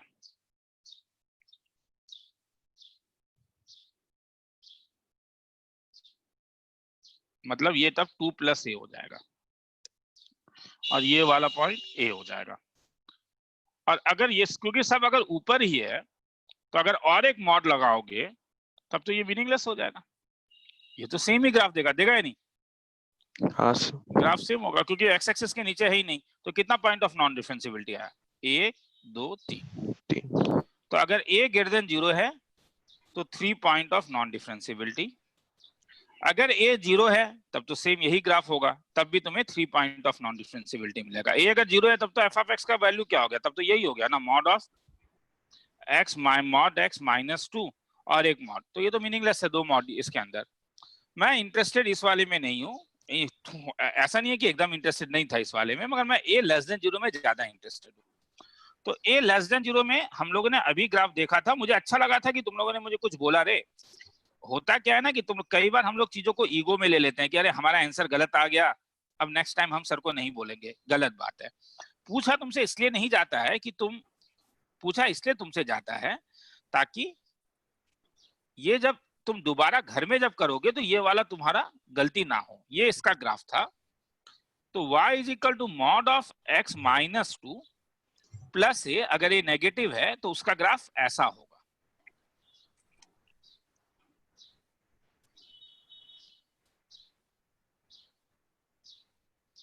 क्लियर है? सही समझ में आया? मगर इसमें एक चीज गलत है। ग्राफ तो हो सकता है, ग्राफ ऐसा भी हो सकता है, और ग्राफ पूरा का, ये तो मैंने पूरा का पूरा नीचे लेके आ गया। समझ में आया? यहाँ पे 2 पॉसिबिलिटी है, यहाँ पे 2 पॉसिबिलिटी होगा। एक पॉसिबिलिटी ऐसा होगा कि ये ग्राफ ऐसा होगा, थोड़ा सा नीचे आएगा, और एक पॉसिबिलिटी ऐसा होगा कि ये ग्राफ ऐसा होगा कि पूरा नीचे आ जाएगा। तो कब कौन सा पॉसिबल होगा? ये कब पॉसिबल है? ये पॉसिबल तब होगा जब जो ये पॉइंट 2 था, ए यूनिट नीचे आ रहा है, तो ये 2 माइनस ए और ये 2 माइनस ए है। ये तब पॉसिबल होगा जब 2 माइनस ए नेगेटिव है। मतलब ए जो है, ए यूनिट में 2 माइनस ए नेगेटिव है, तो minus A is greater than 2। Negative में तो क्या मैं कहां कर रहा हूँ? 2 माइनस ए नेगेटिव। हाँ, तो सॉरी ये 2 प्लस है रे, सॉरी एक्सप्रेशन में ये प्लस है रे, क्वेश्चन में ये 2 प्लस होगा, 2 प्लस होगा, सॉरी। हाँ, जब 2 प्लस ए नेगेटिव है, मतलब ए जब माइनस 2 से छोटा है। ये तब होगा जब 2 प्लस ए पॉजिटिव है, मगर ए तो ऑलरेडी नेगेटिव था ही, तो ए ग्रेटर देन माइनस 2 है। तो 0 इज लेस देन ए। एक बार दोबारा वीडियो को देख लेना रे, सम थोड़ा टिपिकल है, मैं नहीं कह रहा हूं कि आसान है। ए 0 तक होगा, और एक पॉसिबिलिटी अगर ए -2 है, वो इंडिविजुअली बना के देख लेना। हाँ, ए अगर एग्जैक्टली -2 है तब ग्राफ ऐसा होगा, ये। अब जब तुम मॉड करोगे तो क्या होगा, इसमें अगर तुम और एक बार मॉड लगाओगे तो क्या होगा, mod of mod x -2 plus a का मॉड, तो ये वाला ग्राफ ऐसा होगा, ये फिर ये फिर ये फिर ये फिर ये फिर ये फिर ये। हाँ, और इस ये कैसा होगा जब अगर यहाँ पे मॉड लगाओगे तो,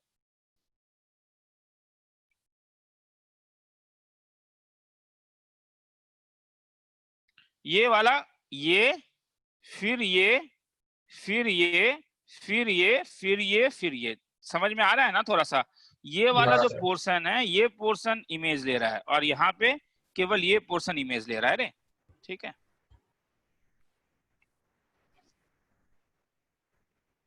ये हाँ, तो क्या अंतर तो आया ना, इसमें कितने पॉइंट ऑफ नॉन डिफरेंशियबिलिटी आया, 1 2 3 4 5 6 7, तो 7 पॉइंट। इसमें कितना आया, 1 2 3 4 5, कितना 5 पॉइंट ऑफ। और इसका क्या होगा, ये हो जाएगा ये, तो ये कितना है, 1 2 3 4 5, 5 पॉइंट, ये इसके साथ मिल गया। तो हैंस आप मुझे बोलोगे आंसर क्या है, आंसर ऐसा होगा तब जब a इक्वल टू -2 है तो 5 पॉइंट ऑफ नॉन डिफरेंशियबिलिटी, 0 से लेके a जब -2 तक है तो 7 पॉइंट ऑफ नॉन डिफरेंशियबिलिटी, और a अगर 0 से बड़ा है तो इक्वल टू मेरे ख्याल में यही आता है, 1 2 3 सेम ही बनता है, तो कितना है 3 पॉइंट ऑफ। तो मल्टीपल चॉइस वाले सम्स को ऐसा करना होगा, लिखने में भी काफी टाइम लगेगा तुम लोग को मेरे ख्यालों में। तो मैं ऊपर जरा ध्यान से पहले ये वाला देख लो रे, कहीं डाउट है तो बोलो, दोबारा और एक बार वीडियो देख लेना। हाँ, और एक बार वीडियो देख लेना, मेरे ख्याल में देखने का जरूरत पड़ेगा तुम्हें। हाँ, मगर स्टिल तो समझ में आया। तो ऐसा सम मैं ज्यादा तो नहीं करा पाऊंगा, देखो एक सम में 10 मिनट लग जाता है, और फिर लिखने में और 5 मिनट तुम्हें लगेगा, 15 सम लगता है एक सम में। तो नो डाउट में मैं क्लियर करने के लिए रेडी हूँ ऐसा सम, मगर तुम्हें बस एक सम मैंने बता दिया कि कैसे पैरामीटर डिपेंडेंट को कैसे सोचना होता है। लिखना है तो लिख लो, फिर आगे चलते हैं। इसके लिए ये तो छोटा है, इसमें इसके लिए 2 मिनट दे रहा हूँ या 3 मिनट ही दे देता हूँ, लिख लो यार, मैं भी थोड़ा रेस्ट कर लूँ।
आगे कर दूं, ऊपर करूं?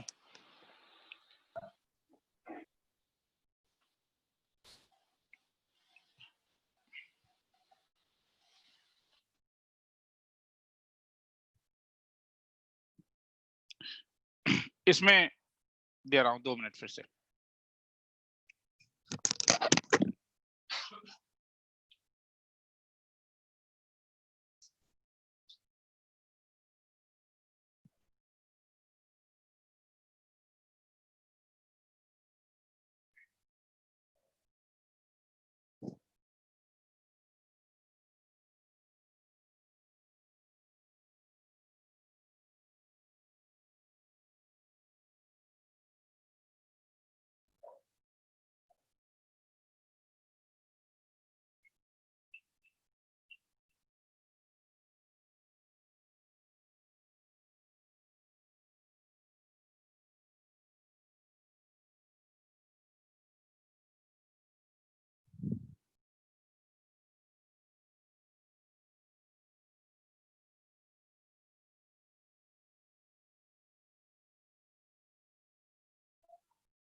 चलो आगे चलूं।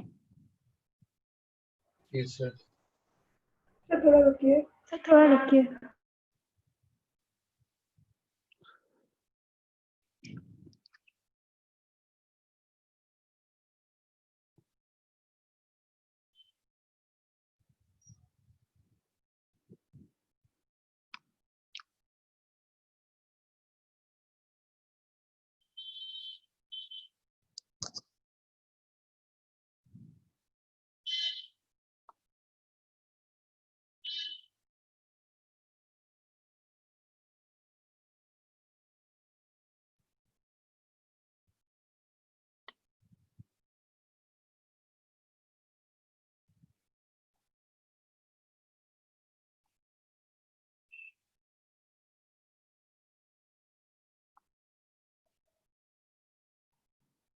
चलो आगे चलता हूं।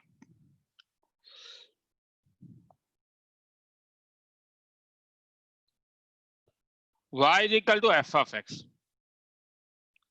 be a real valued twice differentiable function, then d square y by dx square into dx by dy का whole cube plus d square x by dy square equal to 0. a dy by dx, b dx by dy, c d square y by dx square, d none, answer 0.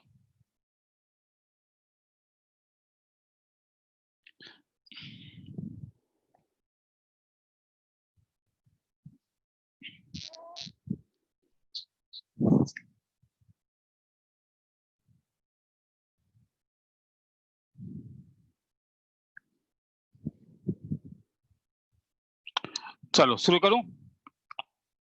10 second हमको देखने के लिए। फिर से कह रहा हूं, ट्रिक है,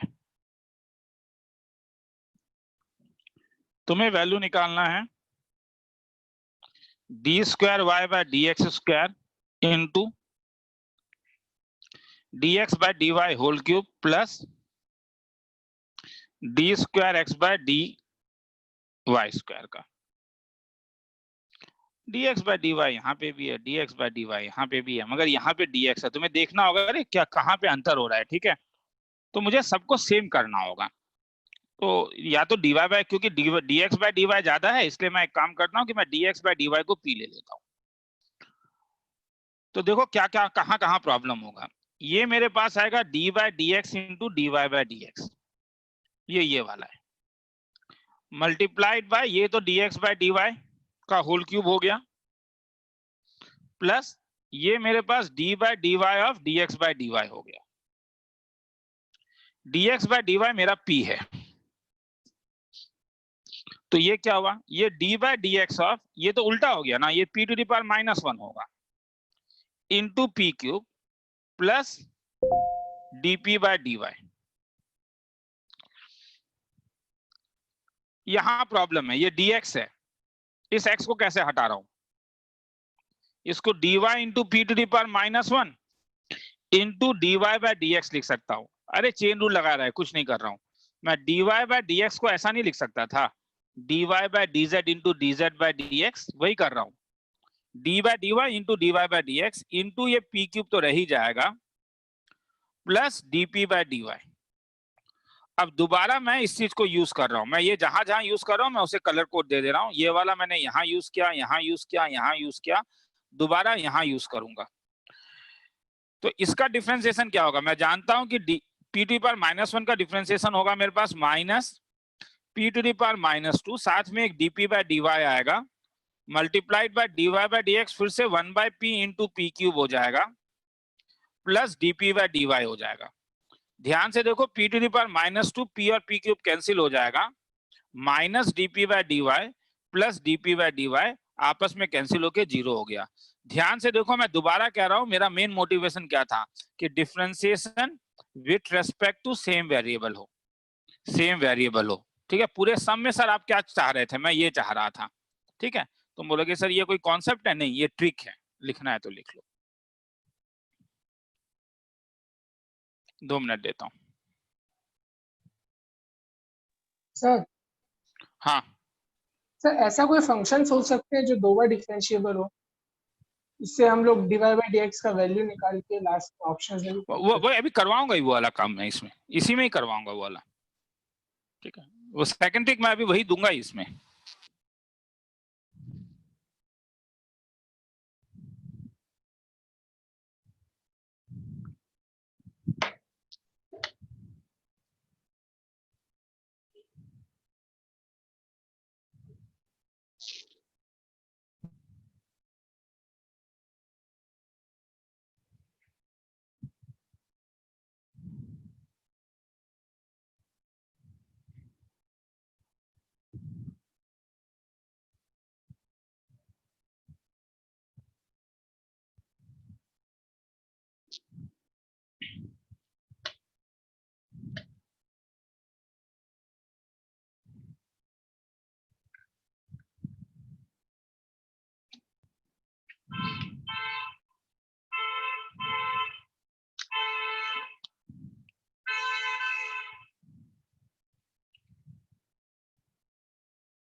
चलो आगे चलूं।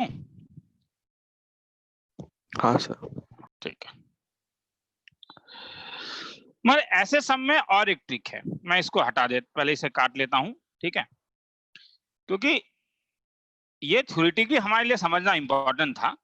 मगर कई बार जो हम लोग जैसे ट्रिग्नोमेट्री में करते थे कि किसी एक वैल्यू में देख लेते थे, किसी एक फंक्शन में देख लेते थे, मुझे किस किस का जरूरत है, मुझे d square y by d x square का जरूरत है और मुझे d square x by d y square का जरूरत है। तो एक ऐसा फंक्शन लो जिसमें तुम एक्स और वाई को बड़े इजीली इंटरचेंज कर पाओ। मतलब देखो, नो डाउट तुम बोलोगे sir y is equal to, आप क्वाड्रेटिक बना के इंटरचेंज कर सकते हो, मगर कितना टफर एक्सप्रेशन होगा। दुनिया का जो सबसे सुंदर एक्सप्रेशन है, मैं वो मानता हूं कि y is equal to ln x के लिए, तब x का value e to the power y होता है। तुम y is equal to x square भी ले सकते थे, x is equal to root y हो जाएगा। अब मुझे क्या क्या चाहिए देखता हूं, मुझे चाहिए d square y by d x square, तो d y by d x का वैल्यू 1 बाय एक्स और d square y by d x square का वैल्यू -1 बाय एक्स स्क्वायर। मुझे चाहिए d square x by d y square,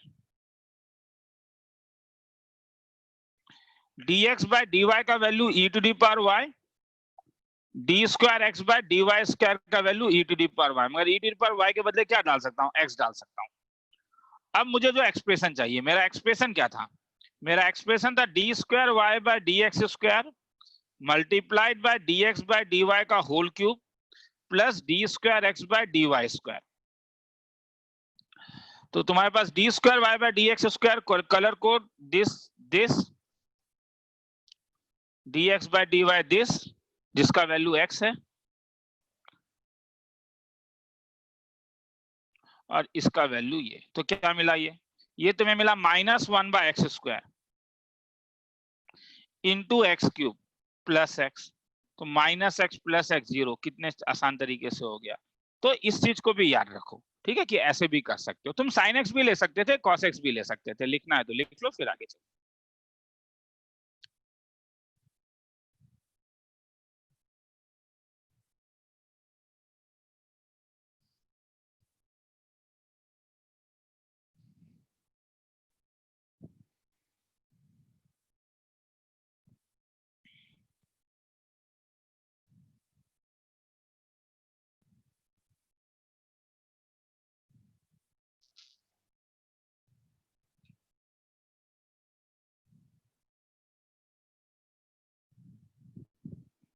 खूब मेहनत करना है हमें सही जगह में अपने मेहनत को लगाना है, समझ में आ रहा है, ये सबसे इंपॉर्टेंट है। तुम जानते हो, तुम सब लोग इतने बुद्धिमान हो कि तुम लोग जानते हो कि किस जगह में लगाने से तुम्हारा सक्सेस का परसेंटेज बढ़ता है। तो जहां पे तुम्हें लगता है, तुम्हें अगर लगता है कि मेरा क्लास करके तुम्हारा सक्सेस का परसेंटेज नहीं बढ़ता तो मेरा क्लास भी अटेंड मत करो। मगर अगर तुम्हें लगता है कि नहीं वो ठीक ठाक है तो अटेंड करो। तब मतलब तुम्हें देखना है कि तुम्हारा जो सक्सेस का डेफिनेशन है वहां पे मैं भी हेल्प कर पा रहा हूँ या नहीं, या उसी सराउंडिंग में जाओ जो सराउंडिंग तुम्हें लगता है कि हाँ वो तुम्हें हेल्प करेगा कि तुम्हें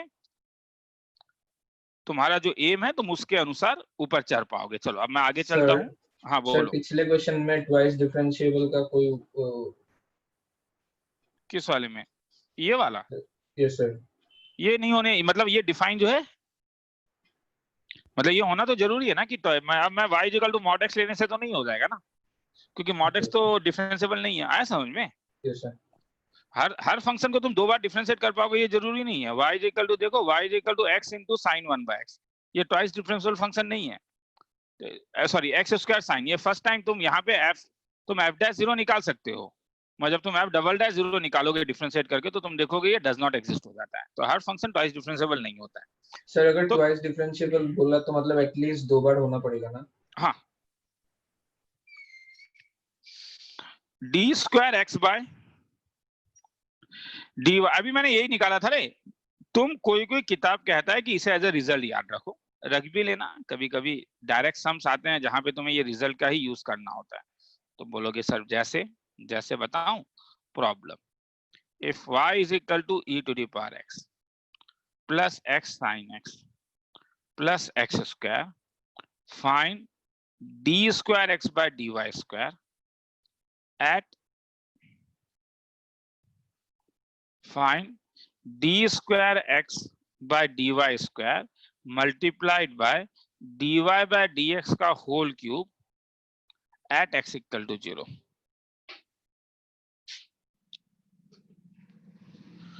तो देखो d square x by dy square निकालना इतना आसान नहीं है रे, क्योंकि उसके लिए तुम्हें x को y के टर्म में लेके जाना होगा और ये y के x के टर्म में है।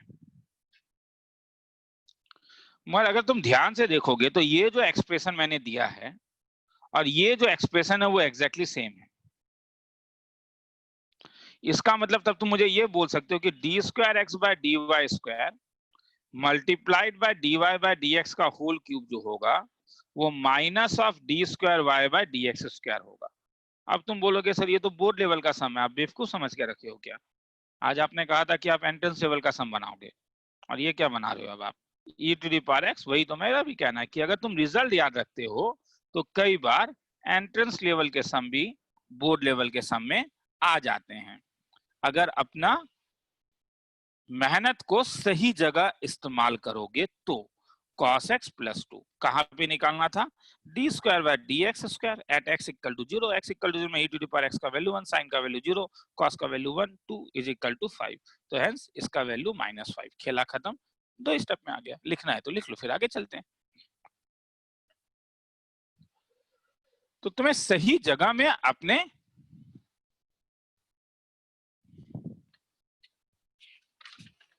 रिसोर्सेस को यूज करना होगा। और मैं जो बैच मिलाना चाहता हूं इसलिए नहीं कि मैं क्लास कम करूं, हाँ मुझे कोई प्रॉब्लम नहीं है क्लास करने में। मैं जब इतना दिन क्लास कर दिया तो और 2 महीना भी खड़े होके क्लास कर सकता हूँ, ठीक है। मुझे थोड़ा सा एक्स्ट्रा टाइम अगर मिल जाएगा तो वो टाइम मैं यूटिलाइज कर पाऊंगा,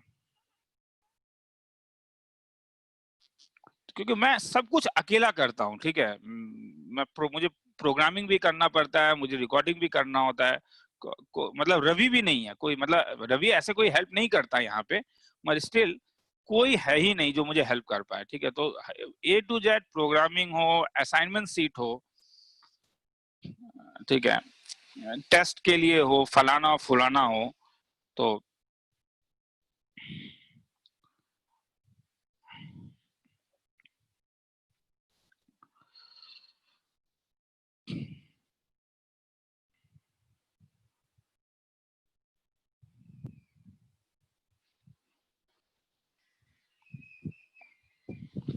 चलो आगे चलूं।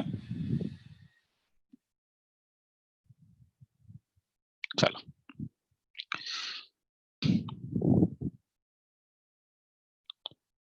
if f of 1 equal to 3 f dash 1 equal to 2, f double dash 1 equal to 4, find f inverse of double dash of 3. लिखना है तो लिख लो।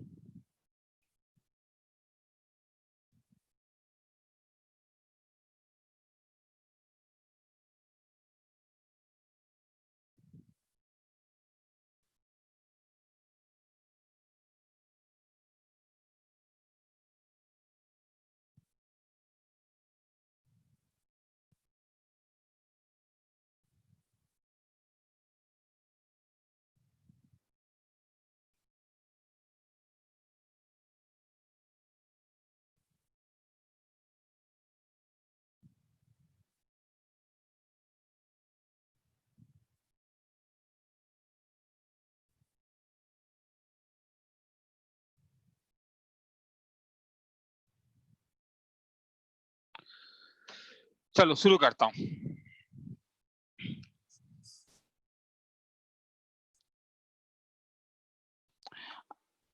y अगर f ऑफ x है तो f डैश का मतलब क्या था? dy by dx। f double dash का मतलब क्या था? d square by dx square. y अगर f ऑफ x है तो f इनवर्स कैसे निकलता था? x is equal to f inverse y। तो f इनवर्स का डबल डैश का मतलब क्या हो गया? d square x by dy square. क्या ये समझ में आया? ध्यान से देखो। नहीं आया सर। y अगर f ऑफ x है तो f डैश का मतलब क्या था? f डैश का मतलब क्या था? dy by dx is equal to क्या? f dash x। d square y by dx square का मतलब क्या होगा? अगर अब f इनवर्स निकालना है, y अगर f ऑफ x था तो x का वैल्यू क्या हो जाएगा? तो dx बाय dy का मतलब क्या होगा?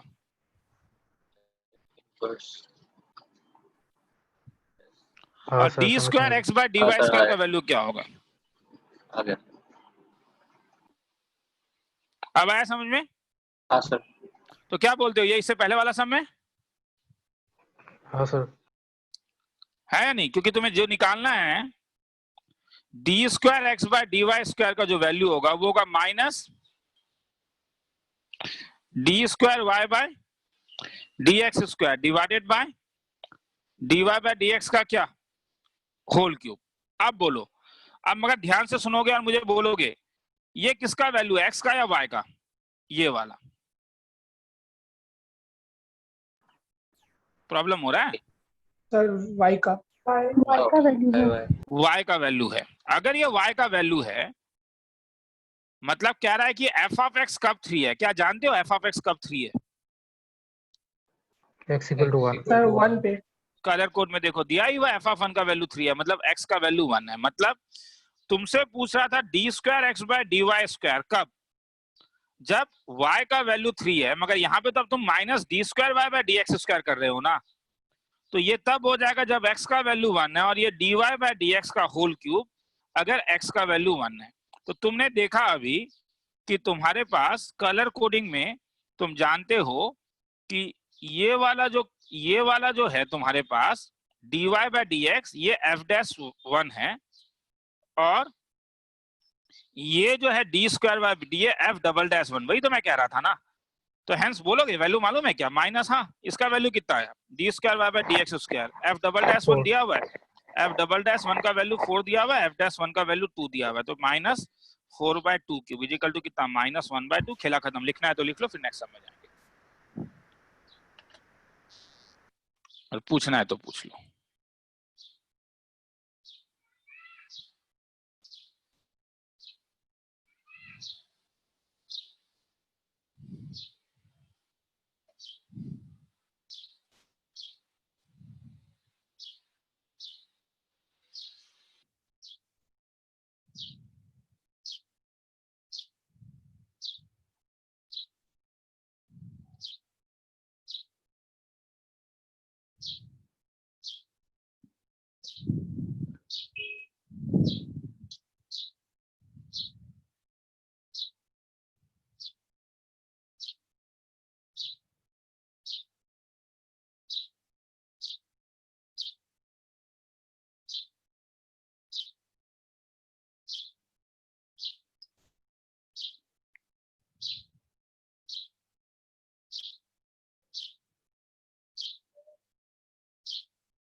आगे चलूं?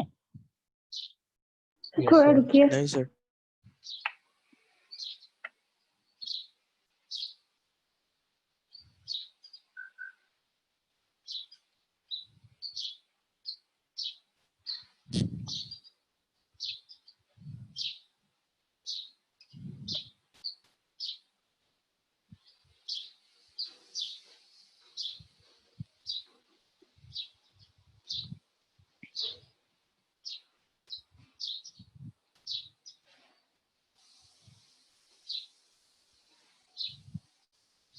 आगे चलूं?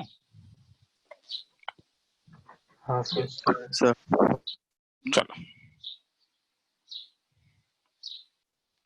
अगर तुम्हें कभी ऐसा मिल जाए कि फंक्शन का डिफरेंशिएशन 0 है, तब तो दिल खुश हो जाता है। इससे तो पता चल जाता है कि F of x is constant है। तो कभी कभी ये ट्रिक दिया लगाना पड़ता है, जैसे problem if f double dash x is equal to minus f of x and g of x is equal to f dash x with f of x is equal to f square x plus g square x.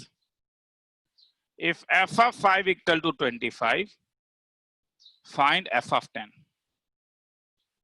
15 seconds हमको देखने के लिए।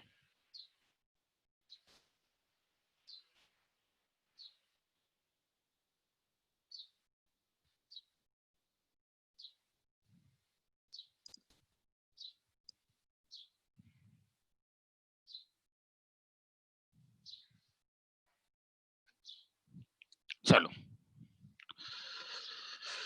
Solution शुरुआत नीचे से कर रहा हूं। हाँ, मुझे एफ ऑफ एक्स का वैल्यू, ये सब ट्रिक कह रहे सर, मुझे कैसे पता चलेगा? घर में सम सॉल्व करोगे तब पता चलेगा कि क्या करना है। पास्ट ईयर में आए हुए सम से ऐसे सब। Twice f of x f dash x plus twice g of x into g dash x. मैं नेक्स्ट क्लास में थोड़ा सा इनवर्स ट्रिको कराऊंगा एंट्रेंस लेवल में। हाँ, मुझे थोड़ा सा इनवर्स ट्रिको का जरूरत पड़ेगा यहाँ पे।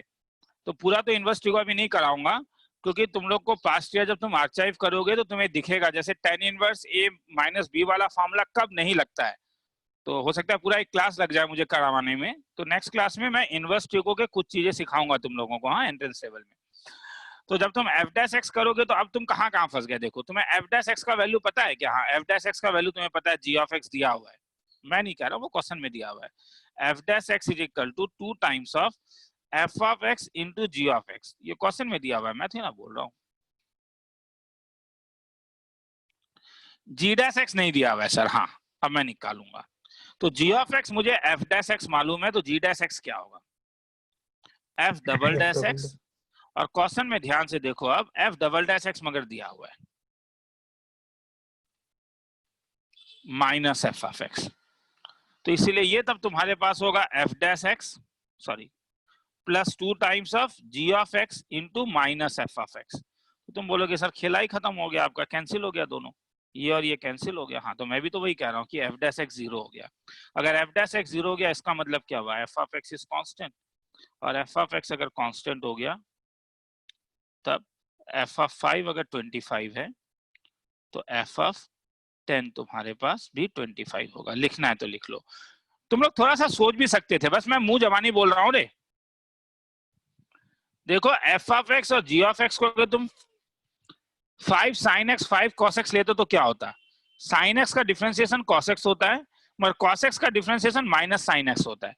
तो कभी कभी तुम डिफरेंशिएशन देख के फंक्शन को कंस्ट्रक्ट भी कर सकते हो, और इसमें जरूरत नहीं था, बस वो मैंने बताने के लिए बताया। लिखना है तो लिख लो। 2.5 मिनट का टाइम दे रहा हूं।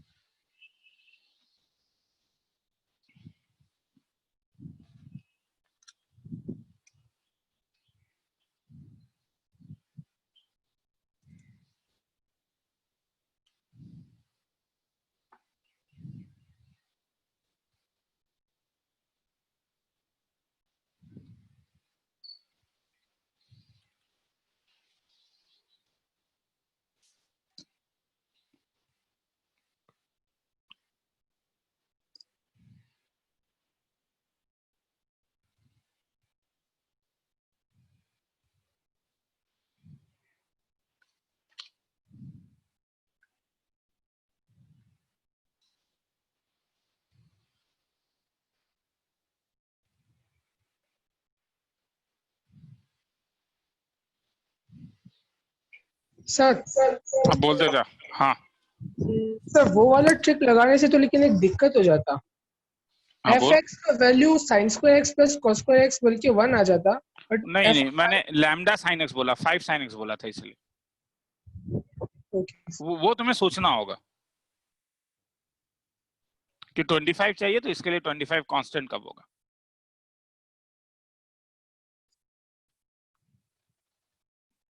इसलिए मैं उसके ऊपर बहुत ज्यादा कंसंट्रेट नहीं कर रहा हूं, बस मैंने बता दिया कि वैसे भी सोच सकते थे।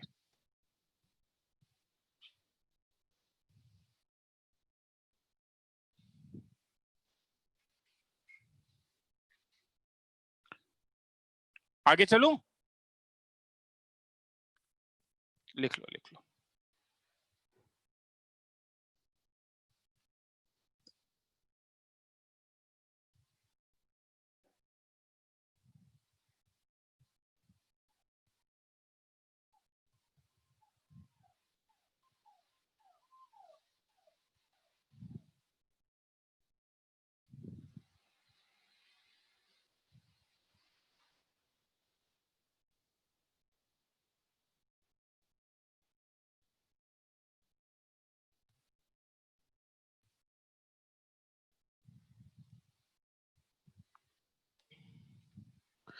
आगे चलूं?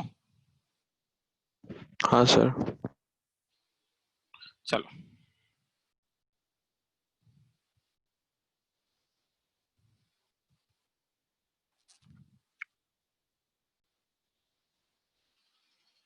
Differentiation of inverse of a function.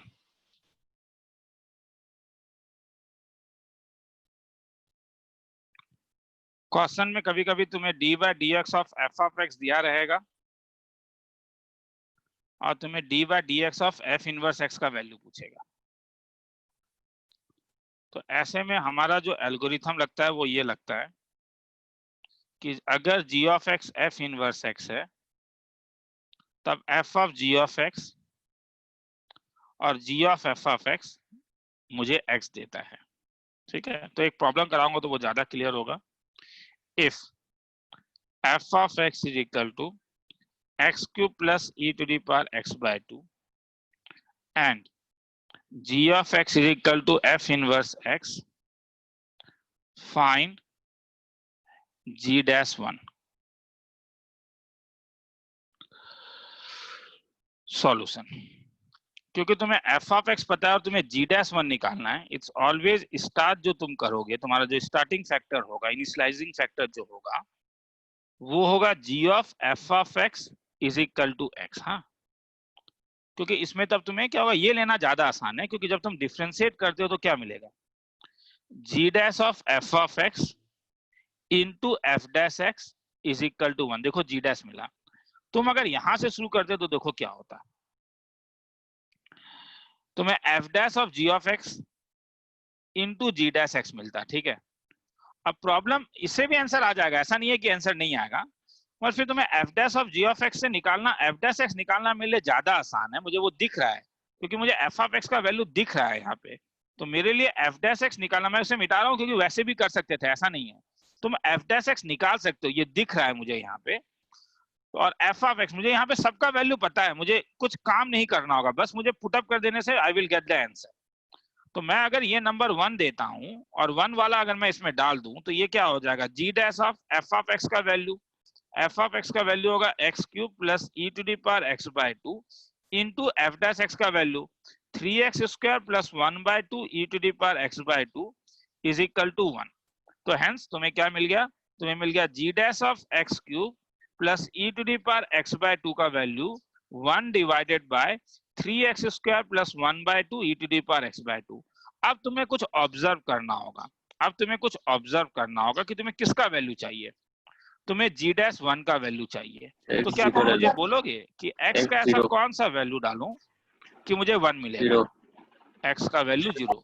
तो जब मैं x का वैल्यू 0 डाल दूंगा तो ये पूरा चीज मुझे देगा g dash 1 is equal to 1 by 3 into 0 plus 1 by 2 into e to the power 0 is equal to 2। खेला खत्म। किसी को लिखना है तो लिख लो, फिर आगे चलो।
आगे चलूं?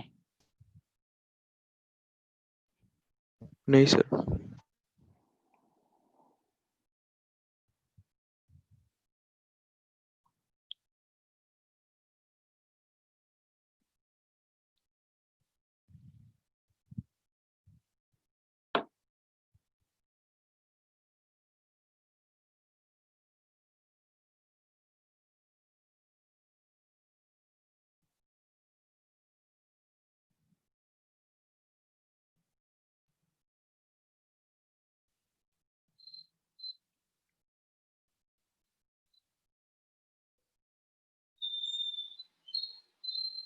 हाँ सर हो गया।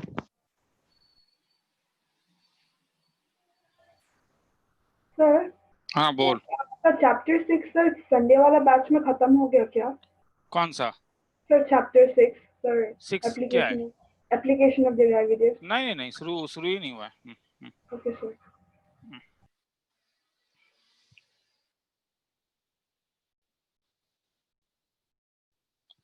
If f of x is equal to twice x plus cot x and f is inverse of g, मैं प्रूफ दैट में लिख रहा हूं, हाँ, अननेसेसरी ऑप्शन लिख के टाइम बर्बाद नहीं करना है। Proof that g dash x is equal to 1 minus x minus 2 times of g of x का whole square.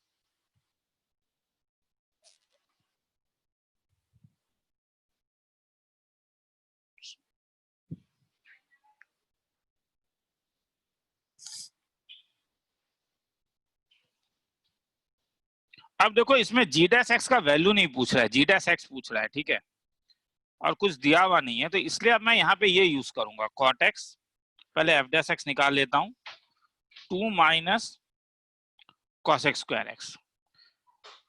f of g of x का वैल्यू क्या होगा? f of g of x का वैल्यू यहाँ पे अगर f ऑफ x ये, तो f of g of x क्या होगा? 2 times of g of x plus cot of g of x। हाँ, बट g जो है वो f इनवर्स है,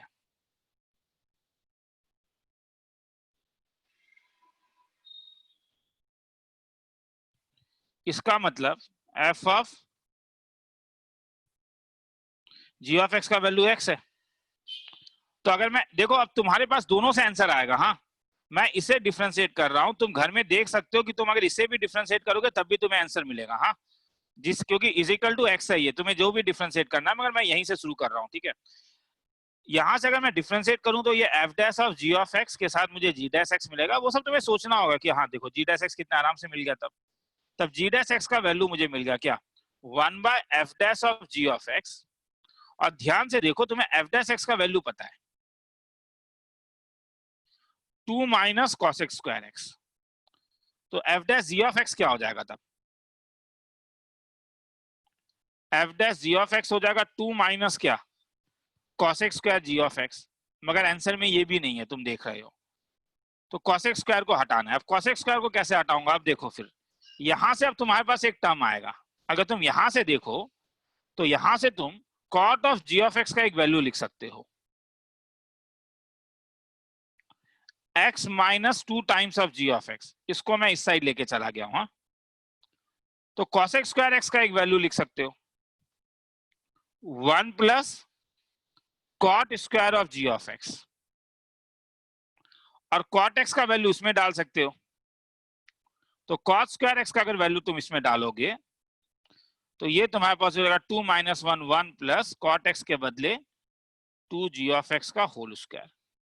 तो हेंस ये तुम्हारे पास आ गया 1 बाय, तो ये रिपीटेड एप्लीकेशन है रे, ठीक है, और कुछ है नहीं, रिपीटेड एप्लीकेशन है। मैं फिर से कह रहा हूं, तुम डायरेक्टली अल्टरनेट तुम घर में ट्राई कर सकते हो, इसे भी डिफरेंशिएट करने से आंसर आ जाएगा, इसे भी डिफरेंशिएट करने से आंसर तुम्हारे पास आ जाएगा। ऐसा नहीं है कि इससे आंसर नहीं आएगा, लिखना है तो लिख लो, तुम्हें और सम्स मिलेंगे। ये लास्ट सम है आज का, ठीक है। नेक्स्ट क्लास में कुछ और भी करवाऊंगा और फिर एक थोड़ा सा इनवर्स करवाऊंगा, ठीक है। मुझे थोड़ा इनवर्स का जरूरत है तुम लोगों को करवाने के लिए, वरना फिर क्या होगा कि मैं ज्यादा टफर सम्स या पास्ट ईयर भी जब आर्चाइव दूंगा तो ये विल कहीं कहीं पे तुम लोग फंस जाओगे कभी कभी, जो मैं नहीं चाहता हूँ, ठीक है। तो नेक्स्ट क्लास में तुम मान सकते हो कि एमओडी खत्म नहीं हुआ, इसमें और ट्रिक है मेरे ख्याल में, और 5-6 ट्रिक्स हैं बाकी। वो 5-6 ट्रिक्स होने के बाद मैं इन्वर्स करवाऊंगा और फिर एओडी शुरू करूंगा।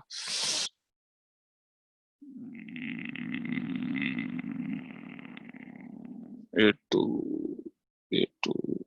डॉक्यूमेंट। आज वो ग्राफ वाला जो है वो और एक बार देख लेना, हाँ वो ग्राफ वाला सम्स, तो वो सम्स वैसे सम्स तुम्हें मिलेंगे असाइनमेंट शीट में जब मैं इसका भेजूंगा डिटेल सॉल्यूशन के साथ, जो क्वेश्चन बैंक भेजता हूँ, बना रहा हूँ उस शीट को मैं, लिखना है तो लिख लो।